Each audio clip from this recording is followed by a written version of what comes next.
Hello, everyone. Welcome to the June 2026 Ask Me Anything edition of the Mindscape podcast. I'm your host, Sean Carroll. So I don't know whether this is percolating into other parts of the world. Probably it is. But here in the United States, one of the many news stories going on, it's a news-rich environment these days. You have to at least say that.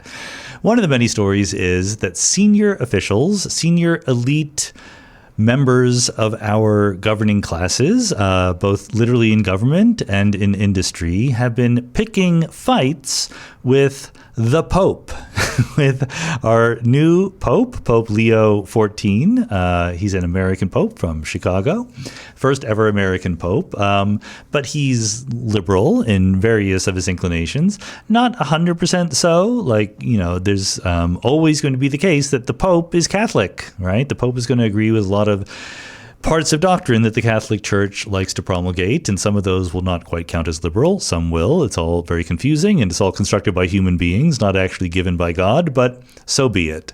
The Pope has been pushing back on various aspects of modern technology and governance. He has noticed that you should be nice to immigrants is part of what Jesus preaches in the New Testament, in the Gospels. And yet there are people who claim to be following Jesus' teachings who are not really very kind to immigrants. So he says those things, and that riles people up. Most recently, he put out an encyclical that questions some aspects of artificial intelligence and the possible worries about dehumanization and not taking the soul seriously enough. And I haven't read the encyclical, I have to say, but it seems that there's a lot of good stuff in there, a lot of thoughtful things. The Pope and I are not going to agree on everything, but I can still respect. I have people on the podcast who I don't agree with, but I still respect as thinkers. And as far as I can tell, the Pope seems like someone who is a respectable thinker, who actually is not just going through the motions, but really taking things seriously and trying to do some good in various ways. So that gave me the idea. Why don't we have the Pope on the Mindscape podcast? I think that Pope Leo would make a good podcast guest. After all, we are both alumni of Villanova University. He's an Augustinian. The Augustinians are the order that is in charge of Villanova, and he was a math and statistics major back when he was an undergraduate, as well as being from the U.S. And I think that there would be a wonderful conversation to be had about science and religion and AI and the human spirit and things like that. Sadly, and I never do this, so I'm leaving this for a very offhanded intro to the AMA, I have no way of getting in touch with the Pope. I was talking with a fellow Villanovan just earlier today, which is what gave me the idea, but they don't have any connection to the Pope either. So if anyone out there in podcast land knows how I can get in touch with the Pope to invite him on the podcast, I would love to do that. As long as he's willing to talk for an hour over the internet, or in person for that matter, I think we would have a wonderful conversation about philosophy and religion and science and a whole bunch of interesting things. As always, I do like to have people on the podcast. I very often do, that I don't completely agree with, but I want people who I respect. I want people who have something interesting to say that we can learn from. That's the criterion. So people are always suggesting podcast guests to me, and I do think that I'm always open to that. I've had many guests on the podcast who were first suggested by random people emailing me or leaving comments on the podcast page, etc., or on Patreon saying, oh, you should invite this person. So that can work. I get too many of them, to be honest, so I can't even accept a good fraction of them, but I welcome them because I want to be nudged out of the usual circles that I would tend to move in and so forth. But just to reiterate, because it's been a while since I have, what I'm looking for is intellectually respectable people who have something interesting to say. And I think that the two failure modes that I get most often from people making suggestions are either they pick someone who is just very diametrically opposed to me, who I wouldn't respect, and you want to have a debate. And we're just not about having debates here on Mindscape. I want to have someone on the podcast who I want to let you listen to. I don't want to debate them. I don't think that each individual podcast episode, well, for my podcast, everyone should have their own podcast, but on my podcast, each individual episode is not a clash of views. It's an articulation of one view. I'll ask questions and I'll register my skepticism from point to point, but mostly I want to hear the arguments so that I can understand them better. And it's the sum of all podcasts and also of all other things that you're listening to in life that should give you a balanced view, not each individual episode. So I don't want to have debates with people and smack them down or anything like that. The other and even more common failure mode is that people suggest guests who are not actually, I don't know how to say this exactly right because it's a broad world out there and there are many different ways to be useful and productive in society, but I want people who are really developing ideas, okay, in a really useful, rigorous way in some sense. That doesn't necessarily mean you're a professor. We've had artists and writers of various sorts, but these are people who are like really doing the creative work in a way that is making an impact on other people who are really doing the creative work.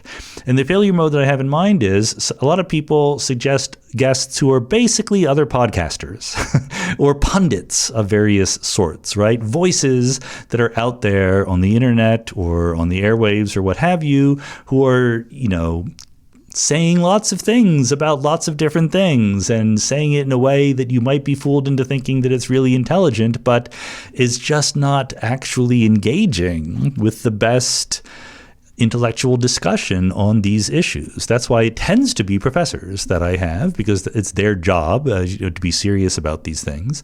That's absolutely not a requirement, but I also don't want someone who is just very, very articulate and very, very smart even, but not really a subject matter expert at the highest level. That's really what I'm looking for. So the Pope Leo, absolutely a subject matter expert at a certain subject. I would love to have him on the podcast. If anyone literally knows how to get in touch with him or the relevant people, let me know. I mean, don't just email me saying, I think you should Google it or whatever. I can do that. But if you have some special then let me know. It probably won't happen. I know this is a long shot. So if you're listening, Pope Leo, I do appreciate your work, even though we don't always agree about everything. And I appreciate all of the input that I do get from listeners and the support. As you know, these AMAs are funded by Patreon supporters of Mindscape, and you could be a Patreon supporter if you so chose. All you have to do is go to patreon.com/Sean M. Carroll, and for a nominal fee, you could be getting ad-free versions of the podcast. You could be asking these AMA questions. Once in your life, you could get a priority question that I would do my best to answer. We also get little reflection audios after every interview podcast. I don't do it after a solo or an AMA because I've just been talking for a long time anyway. But there's a lot of benefits spiritually as well as intellectually to being a Patreon supporter. So think about that if you're not already. Thanks to everyone who already is. And with that, let's go. I'm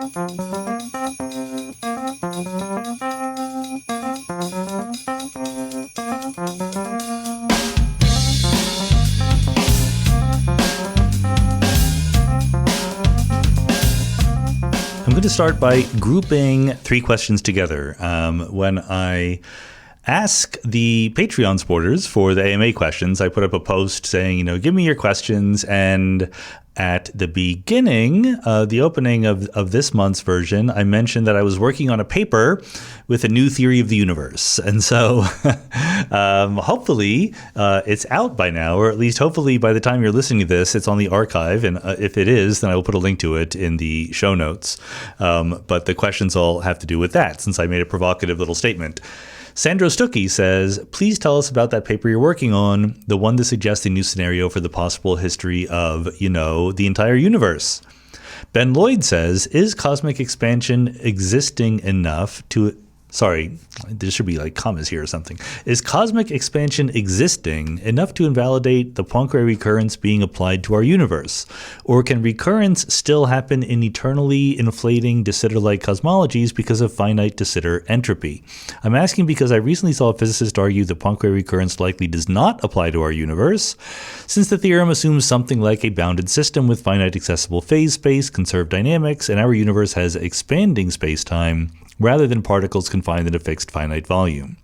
And then Sean Sullivan says, with the recent DESI and DES data suggesting a preference for dynamical dark energy that weakens over time, the possibility of a big crunch could be back. Given that our universe is highly anisotropic, how would you imagine the big crunch to physically occur? Would the collapse happen synchronously, or would high-density areas hit localized singularities where voids are still collapsing? What would the mechanics of those localized crunches look like to an observer? So to the rest of you, these three questions don't sound like they're pointing in the same direction, but they all have to do with this paper that we just came out with. This is myself, Nadia Dyachenko, who is a grad student here at Hopkins, and Sakshi Dulani, who is a postdoc here at Hopkins. And the title of the paper, I'm going to try to remember the title of my own paper. It's something like Toward a Phenomenologically Acceptable Quantum Cyclic Universe. So what does that mean? Let me first mention that there's this idea out there called cyclic universes, right?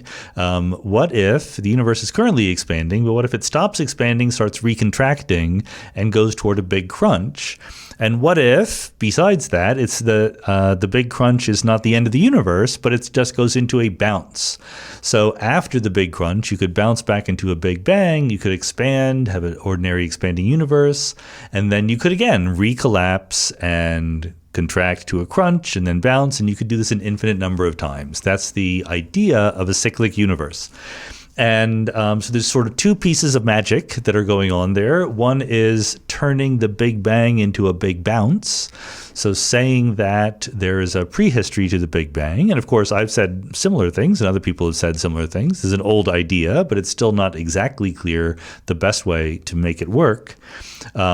So you don't just have an end of space-time at a bang or a crunch. You have a bounce in from one phase to the other. And then the other piece of magic is you need the current expansion of the universe to stop and turn around and go toward collapse. And there's various philosophical questions here about a universe that repeats. Is it an exact repeat? Is it only approximate? Et cetera, et cetera. Okay, I've never been especially fond of these ideas, of the cyclic universe idea, mostly because I care about the arrow of time. So, the arrow of time problem has to do with the fact that our observed universe has a very low entropy initial condition near the Big Bang. So the options are either number one, that is the beginning of the universe, and you have to explain why it had low entropy. Or number two, it's not the beginning of the universe, and you put it into some bigger context and try to explain why it seemed to have low entropy. So the problem, as I see it, with most cyclic cosmologies is that they are cyclic but not periodic. So they are cycles. The universe expands, contracts, bounces, expands, contracts, bounces, and does that a very long number of times. But the cycles are not exact copies of each other. And this is just a feature of most models, okay? We're not talking about what is necessarily true. We're talking about ideas that scientists have actually explored. And so in particular, this goes back to Tolman, I think. Richard Tolman is his name, like many years ago, thinking about the possibility of cyclic cosmologies and pointing out that entropy will increase from cycle to cycle. Again, not just as a matter of necessity, but as a matter of what is overwhelmingly likely. And so Tolman said that the cycles will take longer and longer each time. And from the point of view of the arrow of time, many of the modern versions of cyclic universes have a similar feature, that entropy, it may or may not go up and down a little bit, but it's increasing from cycle to cycle. And what that means is that if you think about going backward in time, the entropy is increasingly finely tuned, right? And the same thing for every other fine-tuning feature of the universe. Like if you think that it's weird or demands explanation, that our universe is smooth and homogeneous at early times, or if you think it's weird that our universe is spatially very close to flat, and you have some dynamical mechanism that makes that happen, the universe gets either smoother or flatter over time, then if you go backwards, the opposite happens. So if you just have spatial curvature, for example, if you in inflationary cosmology where you don't try to make it cyclic, you just say, well, there was some curvature, but I inflated away. And that actually makes sense. But if you inflate curvature away again and again, okay, over the course of many, many cycles, then as you go backwards, the curvature gets bigger and bigger. And eventually the curvature gets to be infinity and you have a singularity, and you have to explain why things are like that. You're not really benefiting from the cyclic nature of the universe. So because this fine-tuning into the distant past seems to be worse in a traditional cyclic model than in just a model with a regular Big Bang, they've never been my favorites.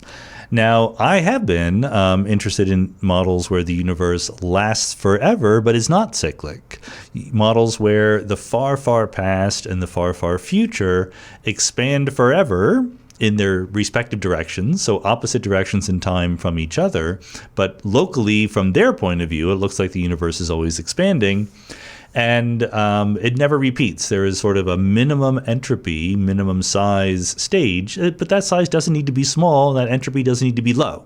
As long as there is some point of the universe existing and having an entropy, generically in the models that I have thought about with Jennifer Chen and other people, the universe expands in either direction of time and gets bigger and bigger once and for all. There's no repetition or anything like that. Okay, all of that is sort of traditional cosmological talk, by which I mean it's sort of semi-classical.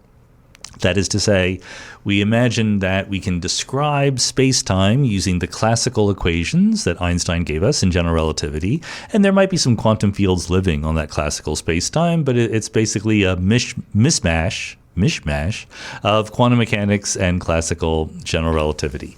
So you also know, in fact, if you listen to last week's podcast, you know that I'm interested in taking quantum mechanics seriously for its own sake.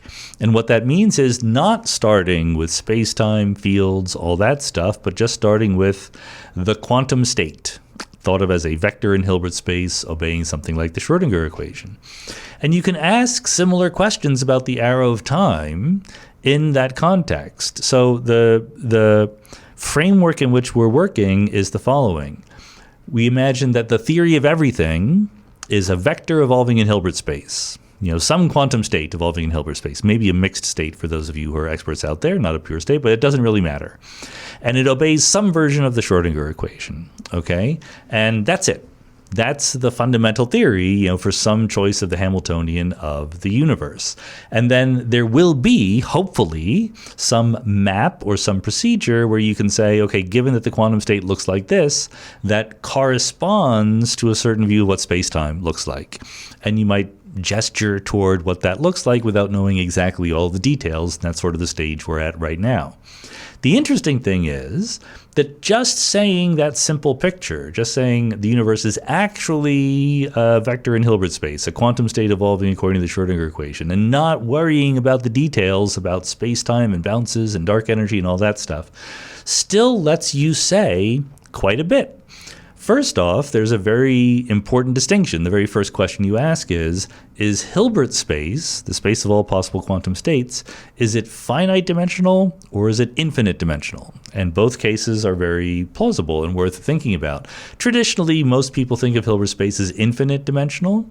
There's some reasons to think that maybe it's not, from quantum gravity and things like that, but you always start by thinking about infinite dimensional Hilbert spaces. The simple harmonic oscillator has an infinite dimensional Hilbert space. The standard model of particle physics has an infinite dimensional Hilbert space, okay? But it's one of the questions we don't know the answer to. Is that really true for the universe as a whole? So if the Hilbert space is infinite dimensional, that's kind of equivalent classically to an unbounded phase space. So think about, planets orbiting the sun. If the planets orbit in closed orbits, like circles or ellipses, there is what is called the Poincare recurrence theorem. They will always eventually come back to where they started, or at least arbitrarily close to where they started. There's a time scale over which, for all intents and purposes, the system just repeats itself over and over again. And that makes sense because in a bounded phase space, the system only has a finite number of things it can do and an infinite amount of time in which to do them, so it's going to end up doing the same thing over and over again. The alternative is an unbounded phase space, and then you don't need to have recurrences or repetitions. The system can just change in a different direction forever. And that's basically what you get with an infinite dimensional Hilbert space. The universe can simply change, or the quantum state can simply change forever. There's no need to recur or anything like that. So that kind of description would work in principle with that kind of space-time interpretation of a universe that expands in both directions in the past and the future, okay? A universe that sort of has a U-shaped curve for entropy and a double-headed arrow of time where entropy increases both toward the far, far past and the far, far future. So that's the picture that you would, the quantum version of the picture where you explain the arrow of time dynamically. Whereas, if you have the finite dimensional Hilbert space, then that's like the planets moving in the sun in circular or elliptical orbits. There's going to be a certain time after which the universe just returns to its pre-existing quantum state. So this fact is unsurprisingly known as the quantum recurrence theorem, and people have written papers about it. It's a well-known thing. In finite dimensional Hilbert spaces, you start the quantum state wherever you want. You will eventually come back to where you began. Now, the time it takes to come back to where you began, the recurrence time, is generally hilariously long. It's like very, very, very, very long. The details depend on what you count as really recurring, okay? But to give you a very vague idea, the area of our cosmological horizon in de Sitter space. So just to make sense of those words, we live in a universe with dark energy, which is accelerating. That means there's a horizon around us, and once we get rid of all the matter and galaxies and things like that, and we're just in empty space, there's a well-known calculable size to the horizon that is around us. The horizon just means there are points that are so far away that space is expanding too fast. If you're at one of those points, you can never return to where we are. Okay, that's the horizon that is around us. You'd have to move faster than the speed of light. Stephen Hawking and his friends have shown that the horizon in de Sitter space, a universe with a positive cosmological constant, has an entropy and a temperature just like the horizon of a black hole does. And the entropy of our de Sitter horizon in the real world is something like 10 to the 122. Okay, a pretty big number, 10 to the 122. The number of particles in the observable universe is only like 10 to the 88th by comparison. So 10 to the 122 is a big number. If you have a quantum system in thermodynamic equilibrium with a certain entropy, then there's a well-known fact that the dimensionality of Hilbert space is roughly speaking E to the entropy. Okay, so that's E to the 10 to the 122, which is a preposterously big number. And I'm building up to the fact that the recurrence time is roughly, again, very roughly speaking, because who cares? These numbers are too big to be precise about it. The recurrence time is something like E to the dimensionality of Hilbert space. So E to the 10 to the 122. And by the way, when the numbers are big enough, it doesn't matter whether you use E or 10 or 2 as your base.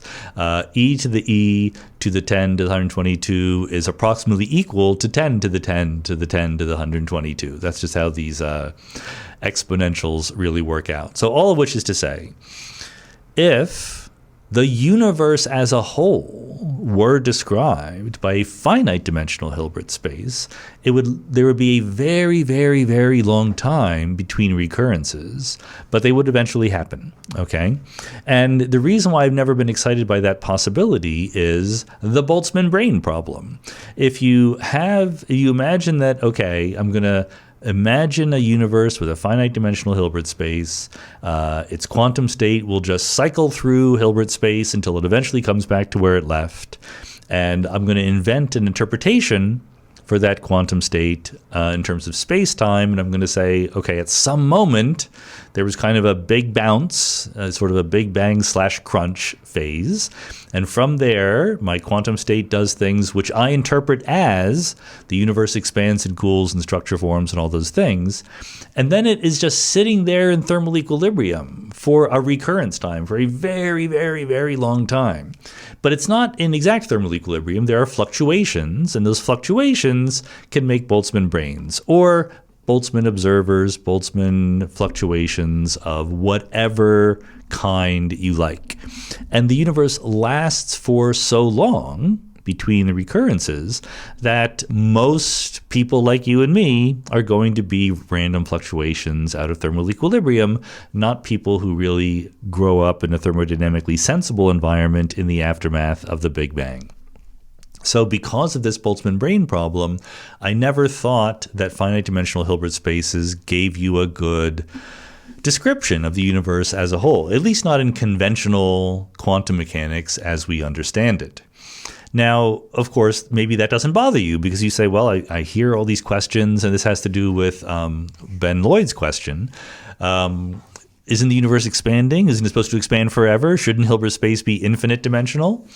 Maybe, but we have to be careful. And these are some of the things that we don't currently understand. In particular, two well-known successful physicists, Tom Banks and Willy Fischler, have for a long time, for 20 years now, been pushing the idea that the fundamental dimensionality of Hilbert space, not just of our observable patch. So there's one argument that is very, very believable that says the dimensionality of the part of Hilbert space describing our observable universe is finite dimensional. But Tom and Willy want to say, no, the whole universe has a Hilbert space that is infinite dimensional. That is also finite dimensional and about the size. And really the dramatic thing they're trying to say is there isn't independent universe beyond our horizon. Basically, everything in the universe is just sort of the same thing as we see within our visible horizon, but maybe remixed from the point of view of some other observer somewhere else. So nobody sees a boundary to space-time or anything like that, but everyone has a horizon around them and can only observe a finite amount of universe, and that's all of the universe. And so it's a finite dimensional Hilbert space. Now, Tom and Willy have a complicated version of why that does not give you a Boltzmann brain problem. Basically, they're not Everettians.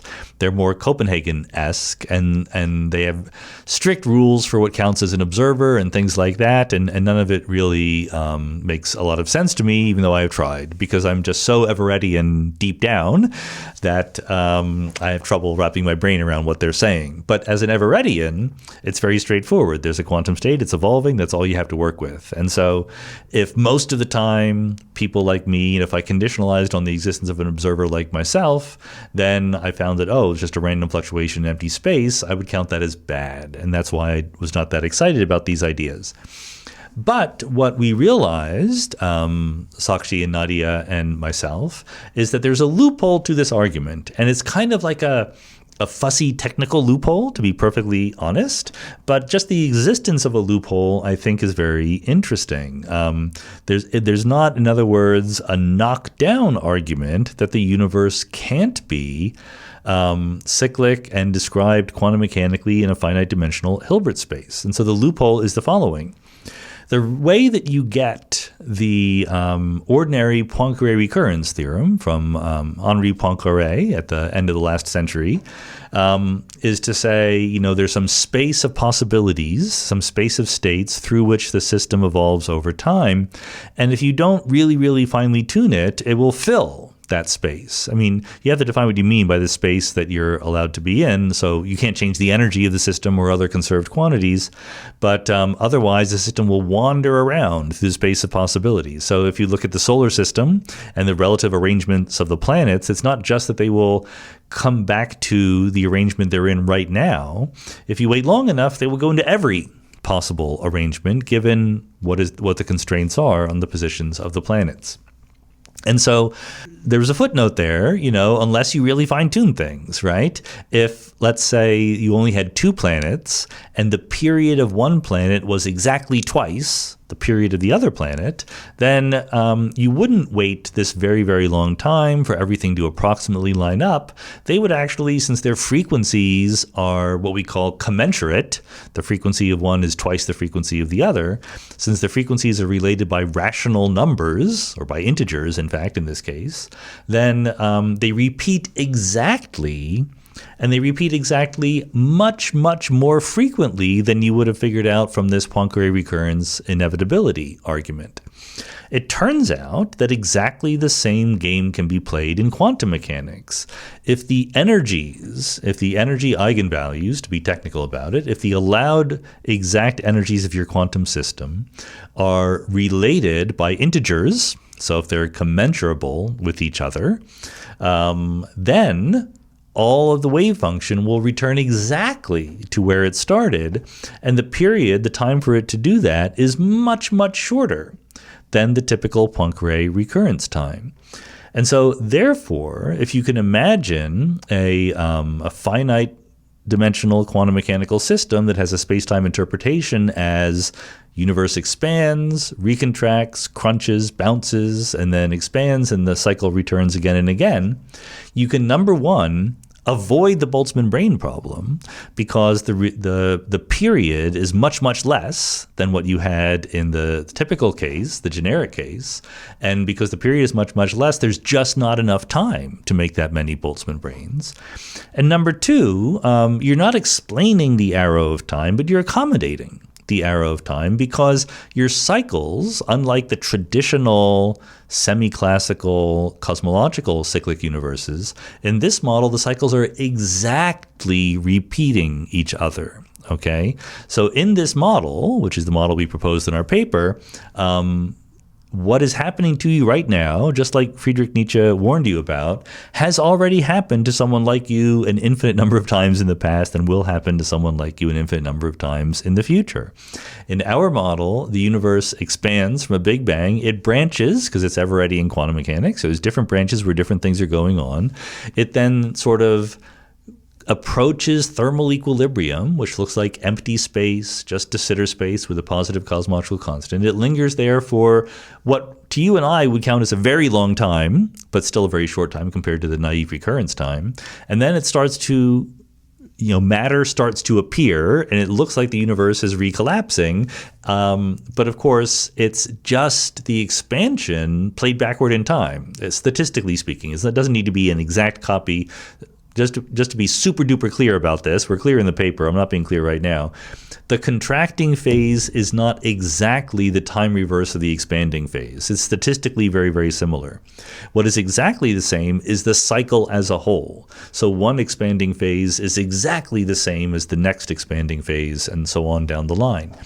So you're not explaining the arrow of time by making the initial condition natural. It's exactly the opposite of that. You're just super duper fine tuning it.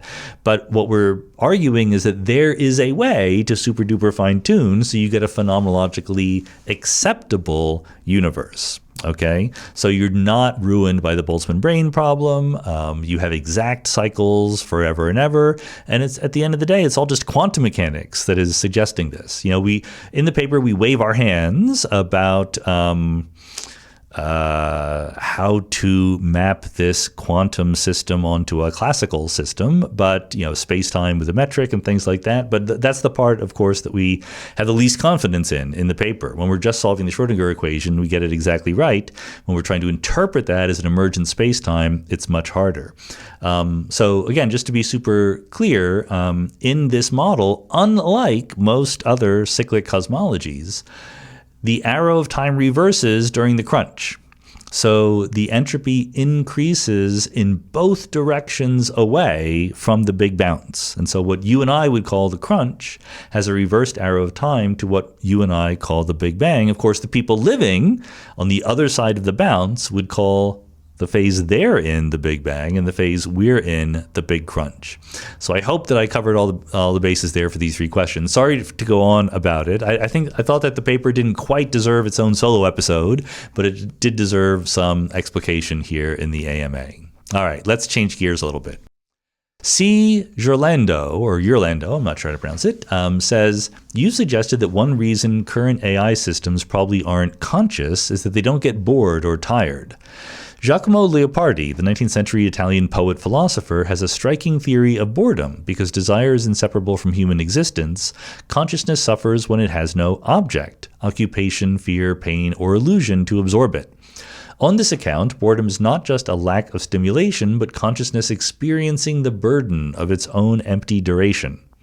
Do you think boredom or tiredness are merely useful behavioral markers of consciousness, or do they point to something deeper, that consciousness requires an ongoing self-relation across time with needs or desires that can fail to be satisfied? Well, on the one hand, I'm going to repeat my usual disclaimer. I am not an expert on consciousness, and I don't have any deep theories about consciousness. I have vague feelings, and I have strong convictions that consciousness does not require us to change the laws of physics. Okay, that's my only firm belief about consciousness. But everything you say, I'm not at all familiar with Leopardi's work, but it sounds good to me. I mean, all these words sound more or less like what I'm familiar with from thinking about entropy and cognition and things like that, the reason why we feel like time is passing, this is another question we're going to get to later in the AMA, but we feel like time is passing because entropy is increasing, because we are constantly changing, right? We're not static things. We're not computer programs that you can turn off and then just fire up again. We have processes going on beneath the surface. You remember the conversation we had with Antonio Damasio many years ago here on Mindscape.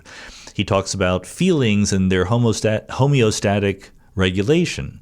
That's a way of saying that the body and the mind, which is generated by the body, have a way they want to be, have states that they want to be in, and we gradually drift away from those states, and the body and the mind try to pull us back to those states, much like a thermostat does homeostatic regulation. And I think very roughly that this sort of drifting gives rise to these feelings of boredom or tiredness or whatever, and that consciousness very naturally arises through evolution as part of the mechanism by which we work this. Knowing what state we're in helps us feel like we should work to fix it, to get back to our happy place, our equilibrium, or whatever you want to call it. So I do think that there's probably, or at least plausibly, I should say, I shouldn't even say probably, what do I know, but plausibly a connection between all of those things. I don't know, poet philosophers are great people, but, they're not greatly known for suggesting falsifiable theories.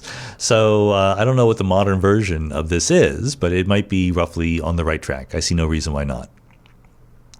Dennis Michael Briggs, aka Mike, says, how do you feel about being deep-faked 40 years after your death, a la Richard Feynman? Well, mostly I don't care. I'll be dead, right? It doesn't really bother me. I think it's silly. I don't like deepfakes of Richard Feynman either. It's not the same thing. What do you think you're doing, enjoying and watching these deepfakes? It's just remixing things Feynman said, but in a way that is necessarily degraded. It's practically a theorem, right? The information, when you run it through some processing, it only gets worse, right, over time. So you're not really listening to the actual Feynman. And if you want to listen to actual Feynman, read his books or watch his videos or whatever. So I feel sorry for the people who think it's cool to do it. It might be different if you're just doing it for purely entertainment purposes, but it's not a good way to learn, and it's not honoring the person you're doing it for. Sean Bentley says, my 14-year-old son had a well-timed quantum physics question right when you called for AMA questions. Here it is. If a particle is in a superposition, do the different positions move through space at identical speeds? And if not, could the different spatial positions of the particle experience different passages of time? So this is actually an excellent question because there's sort of two ways of answering it. One way says no, and one way says yes, and there, sort of depends on how you interpret exactly what is going on in the question. So the way that would say yes, different parts of the wave function experience different passages of time is, wave functions spread out unless they're already infinitely spread. To be a little bit precise about it, we'll be precisely correct, and then we'll be more hand-wavy about it. a quantum state of definite speed is a quantum state of definite momentum, right? Those are the same thing. And in quantum mechanics, just good old ordinary quantum mechanics of a single particle, the only kinds of states that you can get, the only kind of wave function you can get with a definite velocity or momentum is spread out all over space. It is a plane wave that is not localized to any position whatsoever. This is a reflection of the uncertainty principle. If you know the momentum exactly, you know the position not at all, right? So any localized quantum wave function necessarily involves parts of it moving at different velocities. And there is a rigorous version of that statement, which is to say I can take the quantum wave function as a function of position. I can transform it into a quantum wave function as a function of momentum, that is to say, as a superposition of different states with definite momentum. And then what I would find is that it's not perfectly localized in momentum. There's different momenta and they move at different speeds, and that's the answer to the question. So in a very real sense, wave functions spread out because different parts of the wave function are moving at different velocities. Okay.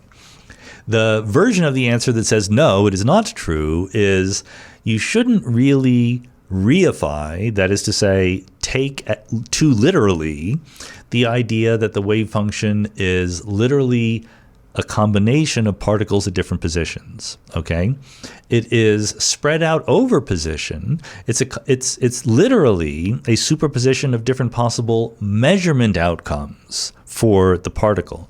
But if you're an Everettian, like I am, or if you're any other person who is realist about the wave function, then when the particle is not being observed, it doesn't have a position. Okay, it's not that it has many positions. It's not even that there are many particles with slightly different positions and it's a combination of all of them. What the particle has is a wave function. And the wave function represents different places you could see the particle were you to measure it. But when you're not measuring it, it's not that there are particles with different positions or different speeds, okay? So when you ask the question, literally phrased, do the different positions move it through space at identical speeds? No, because there are not, quote unquote, different positions for the particle, right? If you visualize it in your head, I have something that looks like, a bell curve, okay? A distribution with a peak that tails off to right and left, and that's my wave function. And what I said earlier is that the wave function spreads out over time. But that spreading out, certainly you could casually attach words to it like different parts moving at different velocities. But it's not that I can point to a specific position X and saying, what is the velocity of this position? There is no direct assignment of velocities to positions in that wave function. There's only the wave function as a whole. So in order not to get confused further down the road in thinking about quantum mechanics, I think it's worth trying to just be persnickety and get it exactly right, which is the way that you'll get some real insight on what the wave function is actually doing. Marie Roscoe says, in episode 268 with Matt Strassler, you were talking about terms in physics that are not accurate, like we say particle but we mean wave, etc., as we just saw. And Matt said at one point that he found the word matter being problematic and unclear. And then later I heard Jacob Brandis, another Mindscape guest, in one of his talks saying pretty much the same, and he put it like this: anything that is not the gravitational field, that can source gravitational fields or respond to gravitational fields, we can refer to as matter. Where do you stand on that matter? This is something where I'm pretty forgiving, actually, like in this sort of use of nomenclature, and maybe I shouldn't be. I don't necessarily defend my easygoing nature in this particular issue, but the point is, it's absolutely true that physicists use the word matter and mean different things. Physicists use almost every word in multiple meanings and expect that as long as they're talking to other people who know what they're doing, they will understand the context that you're talking about. Astronomers refer to any atom bigger than helium as a metal. So oxygen is a metal and so forth, right? But they know that, they talk about the metallicity of a stellar atmosphere or something like that because they assume that you know what they mean. Likewise, if A cosmologist talks about matter in the context of the accelerating or the expanding universe. They're distinguishing matter from radiation. They mean any kind of source of energy density with the property that its energy density decreases as the scale factor to the -3.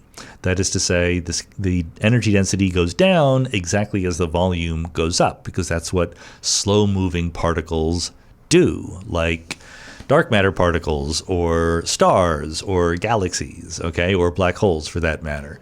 But, if you ask, well, are neutrinos matter by this definition? Neutrinos have mass, but their mass is very low, so they move relatively fast, right? Do they move slow enough to count as matter? And the answer is, in the current universe, neutrinos are matter to cosmologists because they're moving substantially slower than the speed of light. But in the early universe, neutrinos were not matter. They were radiation because they were moving close to the speed of light. And that's just one definition of the word matter. But the point is, we invent words in natural language long before we start putting them to work in scientific rigorous contexts, and therefore we overload the individual words. So as long as the subset of people to whom you're talking knows what you're talking about, it's fine. The place you can go wrong is when experts start using words in their localized expert way of talking when they're talking to broader audiences who are not experts, even if they're experts in something else rather than the general public. Then it can get very, very confusing. And I think that it's just a tiny aspect of the broader issue that it's sometimes hard to talk to non-expert audiences. And the reason why is because when we're trained to be experts, we start thinking in a certain way, start talking in a certain way, and it becomes almost impossible to remember what it was like to not think and talk that way. And so it's a real skill to be able to talk to audiences who don't know the jargon, even if the jargon is sort of non-threatening, like the word matter. Matter is a great example of a thing, unlike, let's say, Hilbert space. When you say Hilbert space, everyone knows you're talking jargon, right? So they're like, what does that mean? The problem with words like matter is you can say it and people think they know what you mean, and maybe they don't really know what you mean. And then it's the burden of the speaker to try to be as clear as possible. Josh says, Christian List made a compelling case that your own compatibilist intuitions are philosophically defensible. But I think former Mindscape guest Robert Sapolsky, who you helped with his quantum mechanics chapter, sits in more the hard incompatibilist camp alongside philosopher Derek Perrenboom. Given that List argues the whole levels of description framework dissolves the incompatibilist threat, do you think you've swayed Sapolsky's mind, or is it time to get him or Perrenboom back on the show to defend their stances? So it is not time to get anyone back on the show to defend their stances. The point of Mindscape is not to have debates back and forth. I'm glad to have people with different perspectives, but we don't have episodes that respond to other episodes. That's just not how we work. But I don't think anyone's mind is being changed or anything like that. And I hate to say it because I do like to be fair to people I disagree with. But generally, when I talk to people who are so-called hard determinists, people which is a bad thing to be and a certainly bad label for what they are, again and again, quantum mechanics says the world's not deterministic. So if you're a hard determinist, you're wrong. Sorry about that. But the point is that they don't want to believe in free will. They're really the anti-free will camp. That's actually what they are. And that's a respectable position to have. Determinism is not, but that is. So the problem is that they absolutely refuse to understand what compatibilism says. I had this experience with Sam Harris. I had this experience with Robert Sapolsky. They try to argue against compatibilism by making a case for determinism. And I'm just like, do you know what the word compatibilism means? It means that free will is compatible with determinism.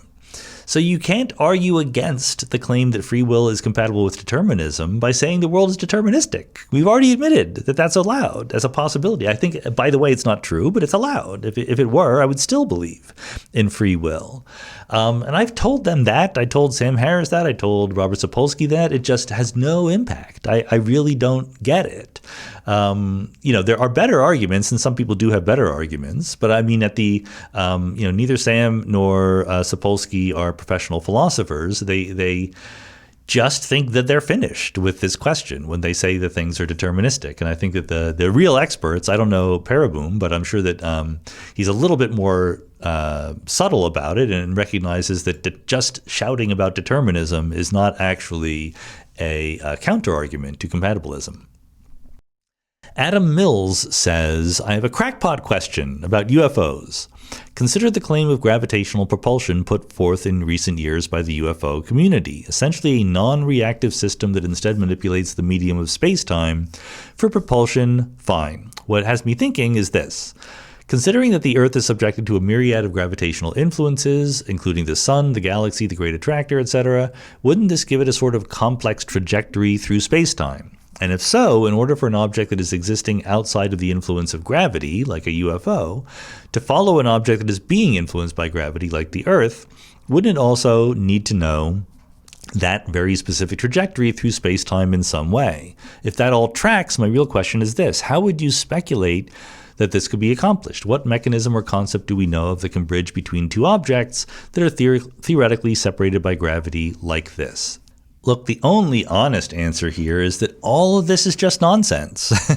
As I said before, my reason for not giving a lot of credence to claims of UFOs being alien intelligences and so forth is just that the scenario as a whole makes no sense. Why would these aliens be doing this? Why would they be so bad at avoiding detection? Why would they be so good at avoiding clean, crisp images being made of them, but we're only allowed to make fuzzy little images, etc., etc., etc., etc. There's lots of reasons to just give this essentially zero credence. These particular efforts, and I'm not super familiar with them, I just don't have the patience, but I, by mistake, have been exposed to some of them to try to imagine how UFO propulsion, or rather UFO motion without propulsion in some of the cases, could just sort of get rid of gravity, right? Like, these people clearly don't know what gravity is. They don't know how general relativity works. They're just making things up. And if you're trying to sort of attach sensibility to them, it's taking a list of random numbers and trying to think about what it means, right? It doesn't really mean that much. There are things within general relativity about moving through space-time, quote-unquote, faster than you might expect, right? That's what the Alcubierre warp drive is all about. But I think that even in that case, there's not a well-posed, what we would call in physics, an initial value problem. That is to say, given the state of the universe, including your warp drive spaceship at one moment in time, how does it move around in the future? It's more like a plausibility argument that you could, in principle, imagine something like this, even if we don't know how to actually make it happen. But we don't know how to make it happen, and the kind of technology involved in making it happen, even if not in what the UFO people are saying, but the sort of closest you could do in respectable science, is still so hilariously far away from what we're actually doing in technological reality that this is not something that I think is a high priority thing for us to think about. Let's put it that way. David J.S. asks a priority question. Remember that all Patreon supporters get once in their life to ask a priority question that I will do my best to try to answer. And so David says, can you please take a few minutes to explain what philosophers mean when they talk about ontology and reality in relation to physics? Are these terms rigorously defined? I ask because some claims that our underlying reality is a wave function because I hear some claims that our underlying reality is a wave function in Hilbert space, yet I've never heard anyone claim that a high-dimensional classical phase space is real in anything like the same sense. To my mind, both mathematical objects are just convenient constructions which allow us to calculate and allocate probabilities to outcomes in a rational way. A common-sense view of what is real might be that the world on a small scale is actually made up of particles or fields or whatever, whose behavior is what we would like to model. Have I misunderstood what philosophers of science are saying when they use terms like ontology or reality? So I'm not going to say a lot about reality because that's a contested field. What counts as something real? I mean, it's contested in many different ways. Are mathematical objects real? Are emergent higher level structures real? Is free will real, right? It really just is both an issue of what is your view of how reality works and your view of what counts as real. And I have a particular point of view that I put forward in The Big Picture and elsewhere, but people don't agree. So I think that good philosophers are very careful when they use words like that to explain what sense they're saying that something is real or not. Ontology is more clearly defined and more sort of uniformly used. It's the set of ingredients in your most fundamental description of reality. It's what exists according to that more or less physical version of reality. Of course, if you're not a physicalist, then your ontology might include supernatural beings and things like that. But I don't think that most people include numbers in their ontology, even if they're mathematically realists. That I'm not sure. When you hear people say things like reality is a vector in Hilbert space, those people are more likely to be physicists like myself than real card-carrying philosophers, although, of course, I dabble back and forth. And what that means is that reality, whatever it is exactly modeled, is exactly represented by a vector in Hilbert space evolving according to the Schrödinger equation. Sometimes that sentence is shortened to just saying reality is a vector in Hilbert space. And then I think there's some tedious discussion that happens about, well, are you saying that the mathematical structure is real or whatever? Like, no. That's not actually what is being said. We're just trying to get through our day without having every single caveat attached to every single sentence that we say. What we're trying to say is there's reality, physical world, okay, and it is what it is. It's not sort of expressible in terms of anything else. It is reality. It's sort of unique in that way. But it is represented mathematically as a vector in Hilbert space. So any question you could ask about reality can be turned into a question about that vector in Hilbert space and how it evolves with time. Now, that's an especially simple version of ontology. More complicated versions of ontology are also entertained by plenty of people. And the question about high-dimensional classical phase space is very well put. People argue about that. Okay, if I didn't know about quantum mechanics and I was a Newtonian physicist and I thought that the world is made of these particles moving in three-dimensional space, and they're n particles, capital N particles, what is the ontology of that theory? And someone might say, well, it's n point particles moving in three-dimensional space. Someone else might say, actually, it's a single point in a 6n dimensional space. That 6n dimensional space is the phase space for the whole system, the positions and velocities of every single particle. And I know that people actually do argue over which of those is a better description or more real or whatever. To me, those are the same. They're mathematically completely equivalent. It's like saying, is Hamiltonian mechanics or Lagrangian mechanics real, right? Or are numbers real when they're in base 10 or base 2? Like, it's just a translation from one point of view to another. So I think that you have a fair point if you're worried that people who talk about these things, including myself, sometimes do it sloppily. They say things without all the caveats attached to every single sentence or every single word in every single sentence. But I think the meaning is clear. People are arguing about, what are the ingredients in your most fundamental description of the world? And those ingredients are your ontology. It would be very different in quantum mechanics than it would be in classical mechanics, that's for sure. Marcin Chady says, does cold fusion belong in the same category of impossible things as perpetuum mobile, or perpetual motion machine? No, certainly not. I don't even think the perpetual motion machines are impossible as a matter of logic, right? They're impossible as a matter of the laws of physics as we currently understand them. That's true enough. But the laws of physics as we currently understand them might not be right, so I wouldn't even call that impossible. I would say it violates the laws of physics. Cold fusion, as far as we know, doesn't even necessarily violate the laws of physics. When it first came out, that was like when I first arrived at graduate school, roughly speaking. So I was at Harvard, and there were people in the physics department, applied physics, astronomy, who were thinking very hard about, could this work? Could we understand this? Could we do the math, understand quantum tunneling and nuclei and things like that? And they basically all came around and said, no, it doesn't seem to actually work. But that's different than impossible, right? Like, you might, I don't think there's a theorem that says that something like cold fusion cannot possibly work. I think what there is the real world scientific progress that says, we've done the experiments, we've seen experimentally that a lot of these claims are not true. We've done the theory. We see that the particular setup that people have been looking at can't really work this way according to the laws of physics as we understand them, and we move on. But we don't claim that things are impossible in science. That's just not how things are just not as clear cut as that. We learn by going back and forth between theory and experiment and so forth. Ed Said Stuff says, if there were practically infinite universes, would math necessarily be useful in all of them? Well, it depends on what you mean by useful. I'm tempted to just say yes, that math would be useful in all of them. But of course, many of them, I need to back up, because you didn't say all conceivable universes. You just said a practically infinite number of universes.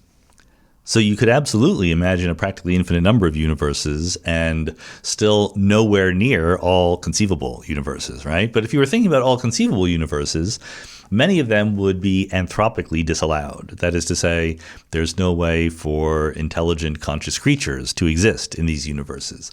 And if you're skeptical about that, if you think, well, maybe life is really much more robust than you think it is, most possible universes don't have laws of physics, or at least they don't have predictability and reliability in any way that we can imagine. I mean, given any universe, I can take the universe and I can sort of stop it at one moment of time and then just have complete random nonsense after that moment, right? There's no reliability of what's going to happen from one moment to another if you don't have these laws of physics that are always obeyed. That to me is sort of an interesting tension for people who are Humean about the laws of physics, like myself, people who think that there's no separate ontological existence for laws of physics. There's just the world that falls into the patterns that it falls into. And then you can ask why. Why are the patterns so rigidly enforced? What is the enforcement mechanism, etc.? But anyway, I do think that there wouldn't be observers in most of the possible universes that we can think about. Now, if you mean, would it still be useful for external observers, not in that universe, to use math to describe what goes on in the universe? Then yes. I mean, even if there's just random numbers, we use math to describe random numbers, right? We have probability distributions, we calculate means, all sorts of things. So I think that math is just very flexible. It's something that would exist, would be useful in just about any circumstance. It might be more or less useful depending on the circumstances, but it would definitely be there. Chris Rogers says, occasionally I think about how complexity can arise as entropy increases. As I was swirling milk into my coffee, it got me thinking. What are your caffeine habits? Are you a coffee or tea man, and how many cups a day? Also, if I may ask a follow-up question, I heard a rumor that electric kettles are not a thing in the U.S. As a Brit, this is hard to comprehend. How do you make tea? Good. I'm mostly a coffee kind of guy. I like tea too. I'm not actually that doctrinaire about these things. I have after many years of experimentation, I have my coffee making routine down to a routine, I guess. I went through lots of different possibilities and actually settled on like the lowest tech, simplest one, which is I do grind my beans. I am convinced that grinding your beans right before you brew the coffee makes it a little fresher than if you bought the pre-ground beans.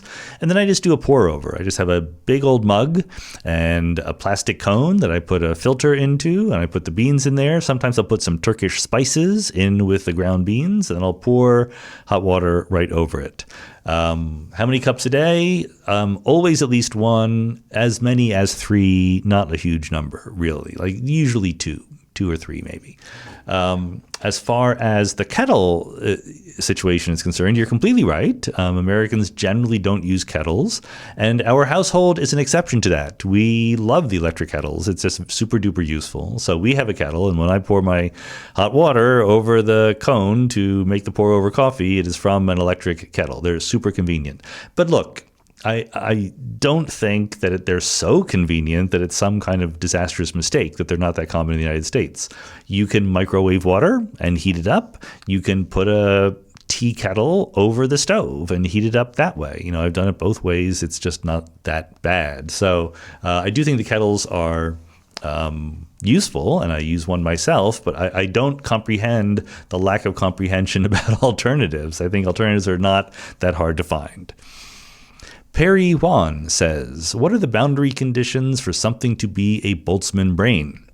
Does it require a full conscious observer with memories and subjective experience?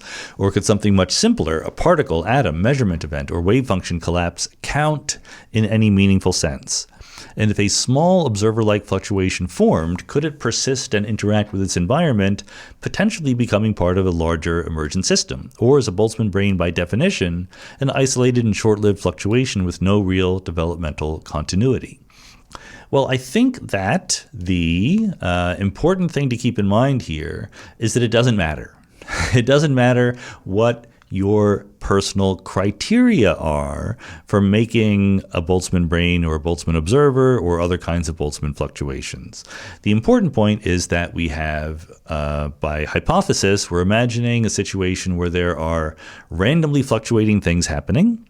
And in that set of randomly fluctuating things, they fluctuate forever. So the fluctuations don't damp out and quiet down, right? They will just keep going, fluctuations forever and ever and ever. And the fluctuations are random and more or less ergodic is the word that we use. So in other words, any configuration that you can imagine that is compatible with conservation of energy and things like that will eventually come to pass in these random fluctuations. And then you can do statistical mechanics on this, and you can show that usually the system will be in very, very high entropy states, basically thermal equilibrium.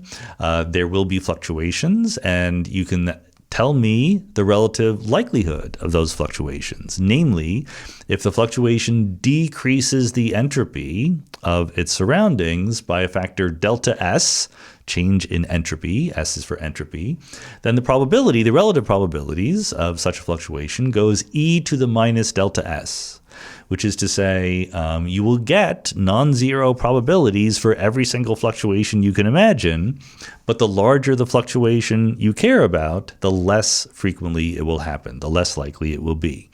So the reason why it doesn't matter what counts for a Boltzmann brain is that if you tell me what you think should count, okay, so maybe what you think should count is just a brain out there in empty space with nothing else going on.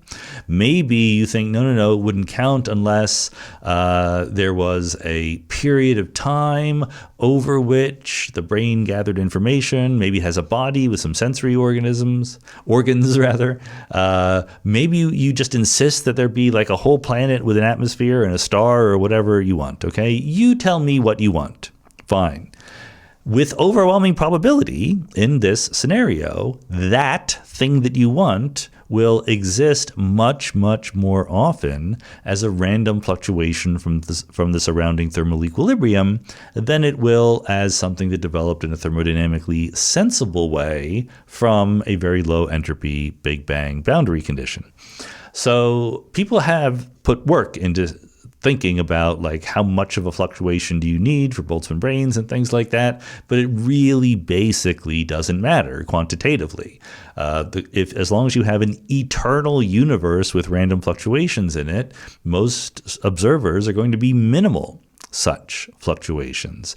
Even if you literally said, I insist that the fluctuation include me and my environment and literally everything I can see inside my past light cone for the last 14 billion years, I think that would be entirely unjustified for you to say that. But even if you did, the fluctuation would be just that big and nothing else. And tomorrow, when you look outside and look at the microwave background, it will be gone.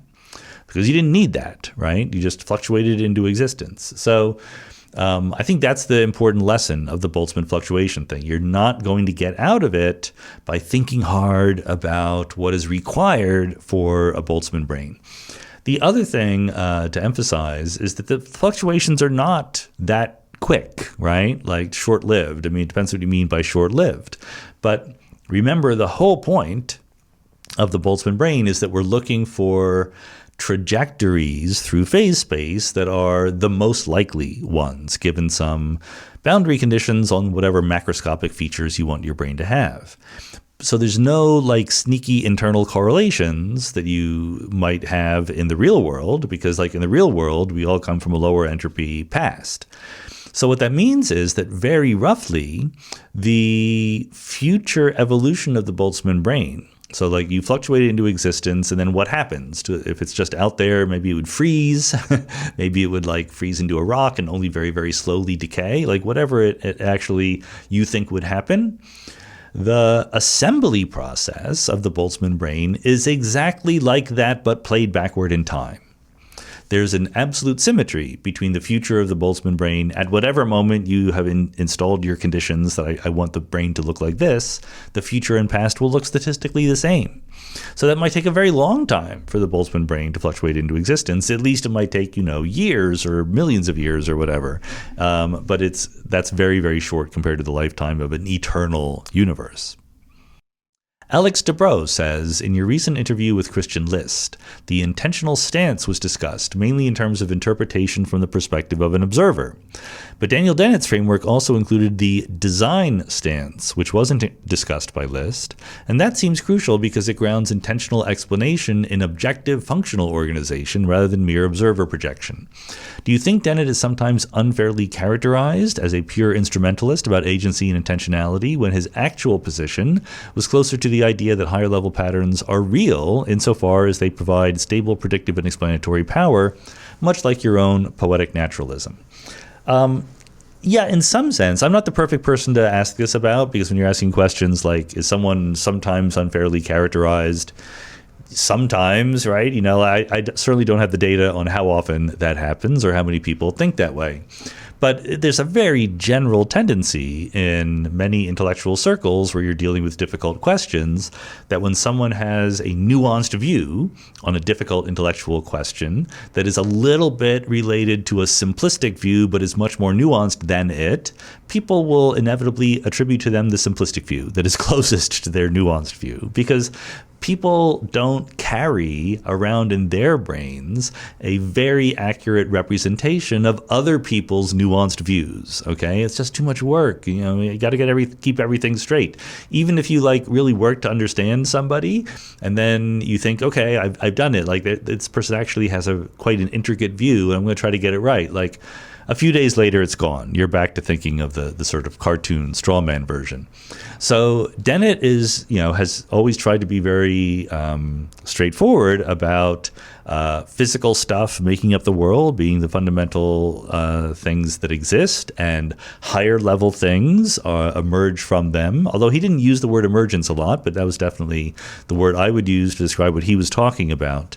And people absolutely do point at positions like that and claim, oh, you don't think that tables and chairs exist, okay? And he didn't think that.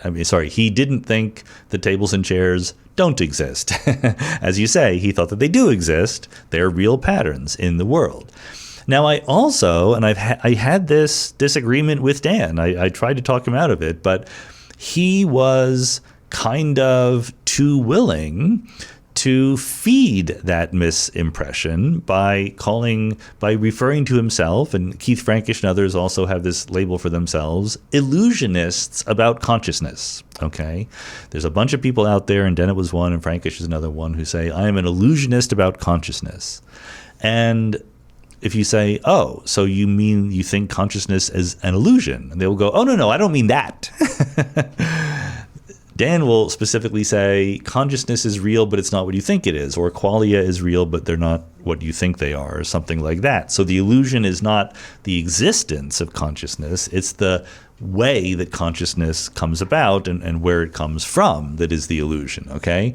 That's way too nuanced for people to really wrap their brains around, and so they're going to get accused of saying the consciousness is an illusion, and that's a little bit their fault. I think that that's just bad marketing on their part. Anthony Rubo says, the Knicks, the New York Knicks, successfully moved on to our chagrin. Are you rooting against them due to their status as Sixers villain, or rooting for them due to their current Villanova connections? And if both, which wins out? So for those of you who don't know, my beloved Philadelphia 76ers had a heroic comeback in the first round of the playoffs against the hated Boston Celtics, only to be entirely humiliated in the second round by the New York Knicks. And the Knicks, I gotta say, there's a little bit of resentment in certain circles, and I'm in some of those circles, that the Knicks get too much attention. Because historically, the New York Knicks have not been a great franchise. Like, they won a couple of NBA titles, but the last time they did that was in the 1970s. Their overall historic winning percentage is less than 50%. They don't have a lot of people. They had some good eras. The Patrick Ewing era was very good, but overall they're a pretty mediocre franchise, all things considered. But because they're in New York City, they get a tremendous amount of publicity and people root for them and things like that. Nevertheless, I can root for the New York Knicks in their current incarnation, in part because literally 3 out of their 5 starting players came from Villanova. And the interesting thing there is that Jay Wright, who used to be the coach at Villanova, he only found success as a coach, in his own words, once he stopped recruiting the highest ranking basketball players and started recruiting people who fit into the system. People who would buy in and really, play the right way and all those other cliches, rather than just those who could shoot the highest percentage and jump the highest and things like that. So you might think that that kind of strategy is exactly what would play well in college basketball, but ultimately those players wouldn't be huge successes in the NBA. Turns out they're also huge successes in the NBA. So I can root for New York. I do think that They not only humiliated the Sixers, they went on to then humiliate the Cleveland Cavaliers in the conference finals. And so now they're headed to the NBA finals, where they will face either the San Antonio Spurs or Oklahoma City Thunder. I think whoever comes out of the West, either Oklahoma City or San Antonio, will be pretty strongly favored in that series. But having watched the Knicks clean the floor with the 76ers, they're legit. They're good. And I think that they're going to surprise some people by doing better than expected in the NBA Finals. Really, all of my, 98% of my emotional attachment to basketball is rooting for the Sixers and against the Celtics. As long as it's anyone else playing, I can just enjoy the game. Balder says, the scenario of the philosophical zombie, in all honesty, felt to me not even worth thinking about because it seems so obviously constructed. But then again, could AI be a real-world example for the described zombie, acting human on requests, delivering motion pictures and sounds so real that it seems human, but having nothing going on inside? No, it could not. There might be a family resemblance, and there might be very, very interesting questions about the extent to which AI can mimic human behaviors without undergoing the conscious inner life that we attribute to ourselves. But the true zombie thought experiment says that you're imagining a physical system that behaves literally in every way the same way as a human being. And that includes the behavior of the atoms and neurons in their bodies, right? That's part of behavior. The whole point of the zombie thought experiment was not simply to say, can you mimic speech and output from a conscious agent without consciousness going on inside, is to say, can you have exactly the same physical behavior at all scales and still not have conscious behavior? And so as a physicalist, as someone who thinks that consciousness is emergent, my answer to that is clearly no. You simply can't. It is inconceivable. that could happen because consciousness is a label that we put on certain physical behaviors, and that's all part of the emergence story. So strictly speaking, an AI that is not thinking in the same way as a human being would not count as a philosophical zombie. But again, I do think that there's very interesting questions to be asked about what are the requirements for the inner life of the AI before we start treating it as conscious. And again, as I've said, I don't think that we're close to that, but we might be close sooner than we think. So it's something that's very important to have strong ideas about and really think them through carefully. One-Armed Wolf says, Mindscape has become an important part of my life. My question is, what are your long-term plans for the podcast? Do you have a number of episodes you'd like to hit, or is it more freeform? Do you ever think about the end of Mindscape? And if you plan to go on forever, that's fine too. Thank you. I'm glad that it's an important part of your life. And before anything else happens, let me say I have no plans to stop doing it anytime soon. We're at episode 350-something right now. Of course, there's been many more episodes than that because the AMAs, the holiday messages, the special episodes and things like that don't get numbers. So we're probably over 400 episodes total. But I think in terms of numbered episodes, once we hit 500, I would contemplate, do I want to keep doing this? Probably the answer will be yes, but I'm just letting you know that I might contemplate it. Look, it is exhausting. I mean, doing the podcast by itself wouldn't be exhausting, but my life is exhausting with being a professor and having students and writing papers and writing books and traveling and just trying to live my life. It sometimes is like a bit much, to be perfectly honest. Every individual part of it is good. I'm super blessed and fortunate in those ways. And the podcast in particular continues to be great fun for me to do. I love talking to these people and having these conversations and sharing them with the world. So I'm certainly not thinking of ending it or even tempted to end it because I'm bored or run out of things to talk about. If and when it does end, it's not going to go forever. It will end some point. And when that happens, it will be just because there's only a finite number of things you can do in life. You have 3 billion heartbeats and you have to spend them wisely. And I got to figure out, for how many years do I want to crank out one podcast every week without fail? It's been a number of years, and I've done 51 weeks a year every year. Okay, Michael Keeley says, it strikes me that the late 19th century, early 20th century was a particularly fertile period for adoption of more philosophical ideas in areas such as science, economics, politics, and other fields, with a lot of paradigm-shifting ideas in this time frame. Do you think this period was a particularly rich time for deep philosophical thinking and adoption of radical ideas? And if so, what do you think it was about society at this time that made us more open to new ideas? Well, I don't know. I'm not going to put forward an opinion on that particular time period being better than other periods in history. I mean, I do think that other periods in history, if we're just asking about does philosophy have an impact on these other areas, I think that earlier eras often had large philosophical impacts. I mean, there's certainly very big philosophical impacts on the founders of the United States, thinking of the Constitution and the Declaration of Independence and their plan for the government and things like that. The discourse over the founding of modern science with people like Descartes and Galileo and Newton and Bacon absolutely was suffused with philosophy at that time. Going back to Aristotle and Plato, I mean, those people wrote philosophy, but they also wrote about politics and wrote about literature and wrote about all sorts of things. So maybe one could make an argument that it's the 20th century or the mid-20th century, or I don't know, the world going electronic, or post-World War II, I don't know, the world being completely connected. But maybe, I don't know how to objectively judge this, but maybe philosophy has dropped out of the conversation relative to where it used to be. And I can think of two obvious reasons why that might be true, if it is true. One is just that the rate of change is faster. Philosophy is a slow field. Like, philosophy is for people who are willing to take their time to sit and think deeply about things without any obvious short-term payoff, right? And that mode of thought has become less and less common, let's just put it that way, in the early 21st century.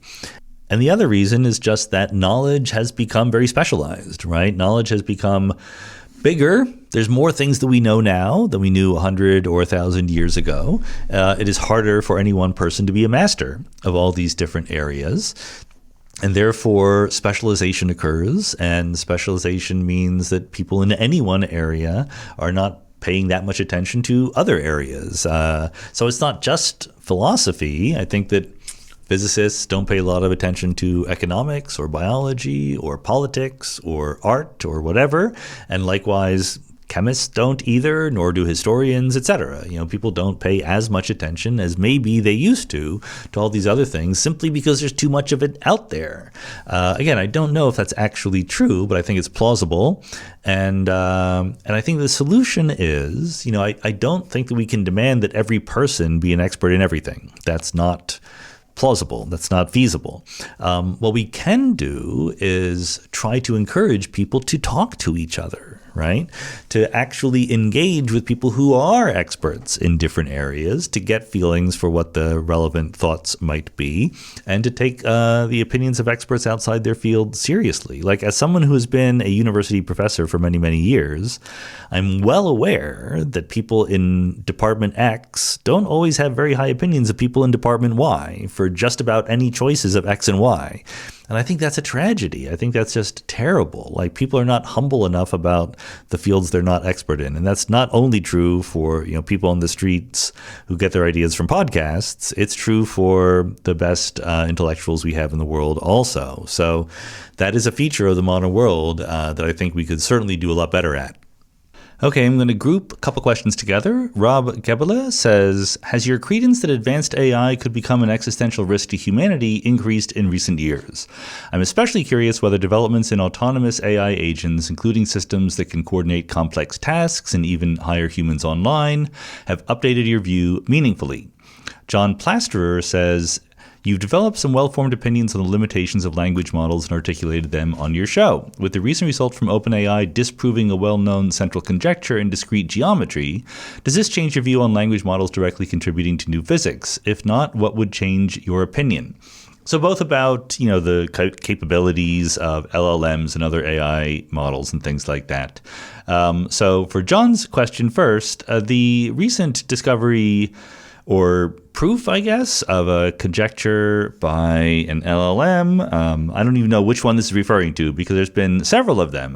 There's been impressive work with using LLMs to be able to either disprove or prove mathematical conjectures. Actually, to me, this is not very surprising at all. And I like to emphasize I have been surprised. I'm overall very surprised at the improvement in LLMs from 10 years ago to today by a lot. I mean, they're much more capable in many ways than I thought they would be. But given where they are now, the fact that they can prove or disprove well-formed mathematical conjectures isn't that surprising to me. Just like I was not surprised when AI became good at chess or Go or protein folding. Those are, to me, exactly what computers should be good at, right? It's very, very well-formed, clearly articulated problem spaces that are too big for humans compared to computers. So it's just a matter of time before human beings became outclassed at that by the computers becoming more clever.